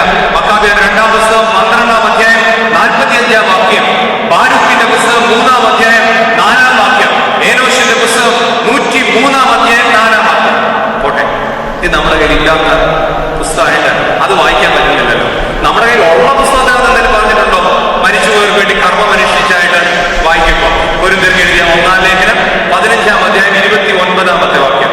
കൊരിന്ത്യർക്ക് എഴുതിയ 1-ാം ലേഖനം 15-ാം അധ്യായം 29-ാമത്തെ വാക്യം. മരിച്ചുപോയവർക്ക് വേണ്ടി പുതിയ നിയമസഭയിൽ എന്തെങ്കിലും ചെയ്തിട്ടുണ്ടോ? അല്ല, മരിച്ചവർക്ക് വേണ്ടി സ്നാനം ഏൽക്കുന്നവർ എന്ത് ചെയ്യും? അത്ര മതി. മരിച്ചുപോയവർക്ക് വേണ്ടി സ്നാനമേൽക്കുന്ന ഒരു കർമ്മം, ഒരു ആചാരം പുതിയ നിയമസഭയിലാണ്. പഴയ നിയമത്തിൽ സ്നാനമില്ല, പുതിയ നിയമത്തിലാണ് സ്നാനം. പുതിയ നിയമസഭയിൽ മരിച്ചുപോയവർക്ക് വേണ്ടി സ്നാനമേൽക്കുന്നുണ്ട് എന്ന് പറഞ്ഞാൽ എന്റെ അർത്ഥം, ജീവിച്ചിരുന്ന് യേശുവിനെ വിശ്വസിച്ചു, വിശ്വാസം പഠിച്ചു, പക്ഷേ സ്നാനമേൽക്കുന്നതിന് മുമ്പ് എന്തോ ചെയ്തു പോയി, മരിച്ചു. അപ്പൊ അവർക്ക് സ്വർഗരാജ്യം കിട്ടത്തില്ല എന്നുള്ളത് വിശ്വാസം. അതിന് സ്വർഗം കിട്ടണമെങ്കിൽ എന്ത് ചെയ്യണം? സ്നാനം. അതിനുവേണ്ടി മരിച്ചുപോയവരുടെ ജീവനുള്ളവര് അവരുടെ പേരിൽ തൃത്വനാമത്തിൽ സ്നാനം വെച്ചു. എന്ത് ഭംഗിയായിട്ട് വേദപുസ്തകം പഠിപ്പിച്ചേ, എന്ത് ഭംഗിയായിട്ട് വേദപുസ്തകം പഠിപ്പിച്ചേ. എന്നിട്ട് നമുക്ക് ഇന്ന് സംശയം.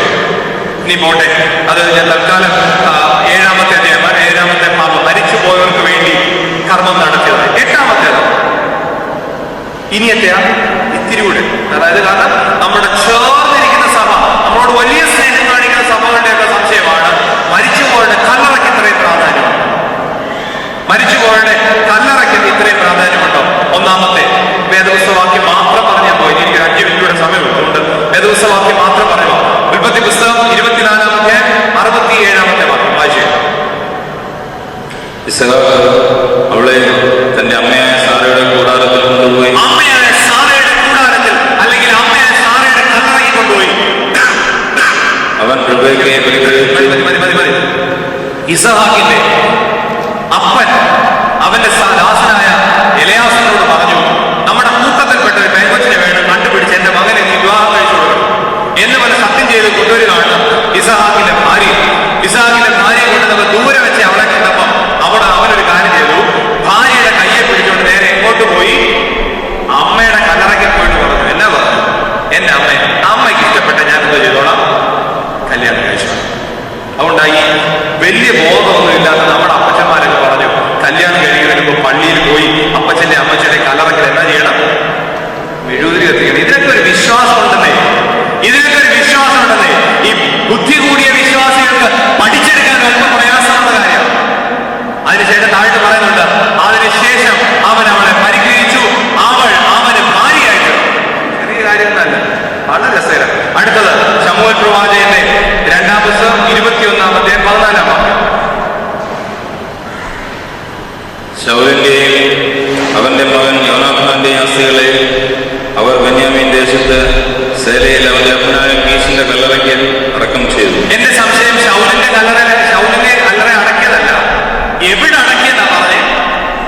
കീശിന്റെ, അവന്റെ അപ്പനായ കീശിന്റെ കല്ലറയിൽ അടക്കം ചെയ്തു എന്ന് പറഞ്ഞാൽ എന്നാ അർത്ഥം? ഭൂമിയിൽ ഇങ്ങനെ പരന്നു കിടക്കുന്ന സ്ഥലം ഉണ്ടായിട്ടും ആർക്കെന്തോ അറിയാമായിരുന്നു? കീശിന്റെ കല്ലറ അറിയാമായിരുന്നു. പറഞ്ഞാൽ എന്റെ അപ്പച്ചനെ അടക്കിയത് ഇന്ന സ്ഥലത്താണെന്ന് എനിക്ക് അറിയാമെങ്കിൽ മാത്രമേ എന്നെ കൊണ്ട് അവിടെ അടക്കാനായിട്ട് പറ്റത്തുള്ളൂ. ഇനിയും അടുത്ത ഞാൻ പെട്ടെന്ന് വായിച്ചു. നെഹമ്യാ പ്രവാചകന്റെ പുസ്തകം 2-ാം അധ്യായം 3-ാമത്തെ വാക്യം. നെഹമ്യാ പ്രവാചകന്റെ പുസ്തകം 2-ാം അധ്യായം 3-ാമത്തെ വാക്യം. അതിങ്ങനെയാണ്. ഞാൻ എടുക്കാൻ ഇച്ചിരി താമസം വരുമോ ഞാൻ പറയാം.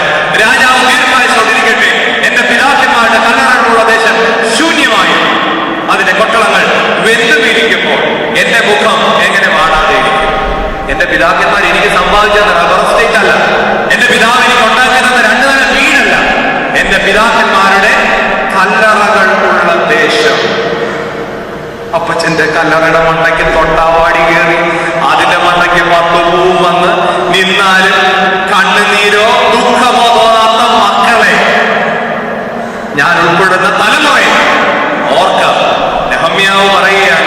എന്റെ പിതാക്കന്മാരുടെ കല്ലറകളുള്ള ദേശം എന്തോ ചെയ്ത് കിടക്കുക?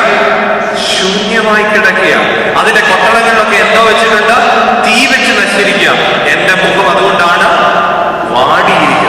ഇന്ന് നമുക്ക് എന്നാ തോന്നാൻ, ധൂപ്രാർത്ഥന നടത്താൻ ചെന്നാൽ പോലും വികാരി എന്നെ ധൂപിനെ എടുത്ത് ഒരു കൈകൊണ്ട് മക്കളിലപ്പം പ്രഭ ചെയ്തതുപോലെ മറ്റേ കൈകൊണ്ട് കരിയില വാരി പറയണം. എന്നെ ദൂഷിച്ച കാര്യം ആര് മാറ്റി ഇത്? ഓർക്കണം കല്ലറയുടെ പ്രാധാന്യം. ഈ കോട്ടയത്തിന് വടക്കോട്ട് നിങ്ങളത് പോയി നോക്കണം. അപ്പച്ചമാരുടെ അമ്മച്ചമാരുടെ കല്ലറകൾ ക്രമീകരിച്ചിട്ടേക്കുന്ന കാണണമെങ്കിലും എന്ത് ഭക്തിയോടെ അറിയാം. അതിന് അർത്ഥമുണ്ടെന്നേ. അടുത്തത് ഉൽപ്പത്തി പുസ്തകം 50-ാം അധ്യായം 25-ാം വായിച്ചാൽ, ദൈവം നിങ്ങളെ സന്ദർശിക്കുമ്പോൾ നിങ്ങൾ എന്റെ അസ്ഥികളെ ഇവിടെ നിന്ന് കൊണ്ടുപോകണം. ദൈവം നിങ്ങളെ സന്ദർശിക്കുമ്പോൾ നിങ്ങൾ എന്റെ അസ്ഥികളെ ഇവിടെ നിന്ന് എന്തോ ചെയ്യണം? കൊണ്ടുപോകണം എന്ന് പറഞ്ഞാൽ എന്റെ അർത്ഥം എന്റെ അസ്ഥിക്ക് വലിയ പ്രാധാന്യമുണ്ട്. ജോസഫ് പറയുന്ന വാച, എന്റെ അസ്ഥിക്ക് ഒരു പ്രാധാന്യമുണ്ട്. അതുകൊണ്ട് എന്റെ അസ്ഥി നിങ്ങൾ എങ്ങോട്ട് കൊണ്ടുപോകണം? നിങ്ങളെ ദൈവം സന്ദർശിച്ച് നിങ്ങളെ എവിടെ കൊണ്ടുപോകണം? അവിടെ കൊണ്ടുപോകണം. അങ്ങനെ കൊണ്ടുപോകും ചെയ്തു ഇസ്രായേൽ മക്കള്. ഇനി ഒരു വാചകം കൂടെ, യോഹന്നാൻ സുവിശേഷം 11-ാം അധ്യായത്തിലെ 31-ാമത്തെ വാക്യോടെ അതോടെ വായിച്ച കല്ലറകളുടെ പ്രാധാന്യം നിർത്തിക്കൊള്ളാം. യോഹന്നാൻ സുവിശേഷം 11-ാം അധ്യായം 31-ാമത്തെ വാക്യം.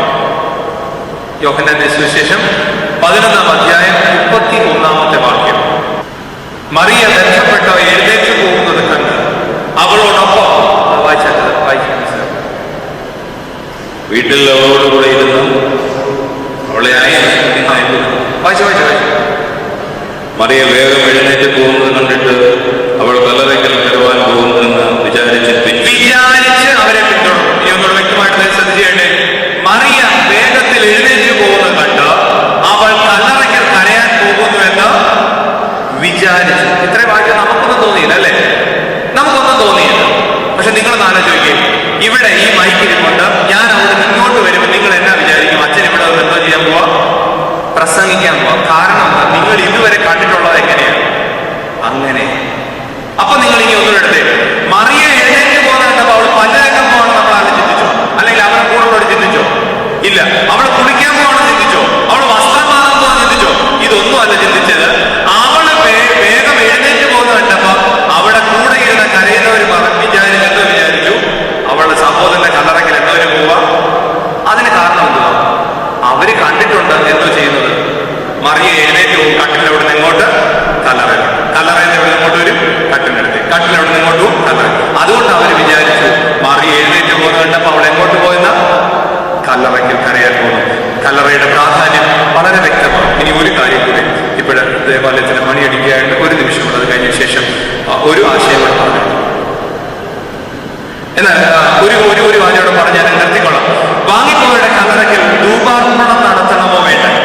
വാങ്ങിപ്പോയവരുടെ കല്ലറയ്ക്കൽ ധൂപാർപ്പണം നടത്തണമോ വേണ്ട? 2 വാക്യങ്ങളുണ്ട് വിശുദ്ധനായ ലൂക്കോസിന്റെ സുവിശേഷം 24-ാം അധ്യായത്തിന്റെ 1-2 വാക്യങ്ങളും ഒപ്പം യോഹന്നാൻ സുവിശേഷത്തിന്റെ 6-ാം അധ്യായം 51 അതും വായിച്ചാൽ യോഹന്നാൻ സുവിശേഷം 6-ാം അധ്യായം 51-ാമത്തെ വാക്യം. യോഹന്നാൻ സുവിശേഷം കല്ലറയ്ക്ക് പ്രാധാന്യമുണ്ടെന്ന് ഞാൻ പറഞ്ഞു കഴിഞ്ഞു. ഇനി കല്ലറയ്ക്ക് ധൂപാർപ്പണം നടത്തണോ എന്നുള്ള കാര്യം നമ്മുടെ സംശയം. അതുകൊണ്ട് നമ്മളൊന്ന് വായിച്ചു നോക്കുമ്പോൾ നമുക്ക് മനസ്സിലാവും. യോഹന്നാൻ സുവിശേഷം 6-ാം അധ്യായം 51-ാമത്തെ വാക്യം. സ്വർഗത്തിൽ നിന്നിറങ്ങിയ ജീവനുള്ള അപ്പം ഞാനാകും. ഈ അപ്പം തിന്നുന്നവനെല്ലാം എന്നേക്കും ജീവിക്കും. ഈ അപ്പം തിന്നുന്നവനെല്ലാം എന്നേക്കും ജീവിക്കും. അത്രയും മതി. ഈ അപ്പം തിന്നുന്നവനെല്ലാം എന്നേക്കും ജീവിക്കും എന്ന് പറഞ്ഞാൽ അതിന് കാരണം ഈ അപ്പത്തെ പിതാക്കന്മാർ വിളിച്ച പേരാണ് അമർത്യതയുടെ ഔഷധം. അങ്ങനെയാണെങ്കിൽ ഈ നശിക്കാത്ത, ദ്രവിക്കാത്ത, ഇല്ലാതെയായി പോകാത്ത അപ്പം എന്റെ ഉള്ളിൽ വന്ന എന്റെ ശരീരം എങ്ങനെയുള്ളതായിത്തീരും? ജീവനുള്ളതായിത്തീരും. കർത്താവിന്റെ തിരിച്ചറിയിക്കുന്നത് ദേവാലയത്തിൽ എങ്ങനെ ധൂപപ്രാർത്ഥന നടത്തുന്നോ അതുപോലെ തന്നെയാണ് എന്റെ ശരീരം. വിജുപിഘോഷി എന്ന് പറയുന്നത് ഞാൻ നശിച്ചില്ലാതെയായി പോയേക്കാം. പക്ഷെ കർത്താവിന്റെ ശരീരത്തിൽ ഒരിക്കലും എന്ത് ചെയ്തില്ല? നശിക്കത്തില്ല.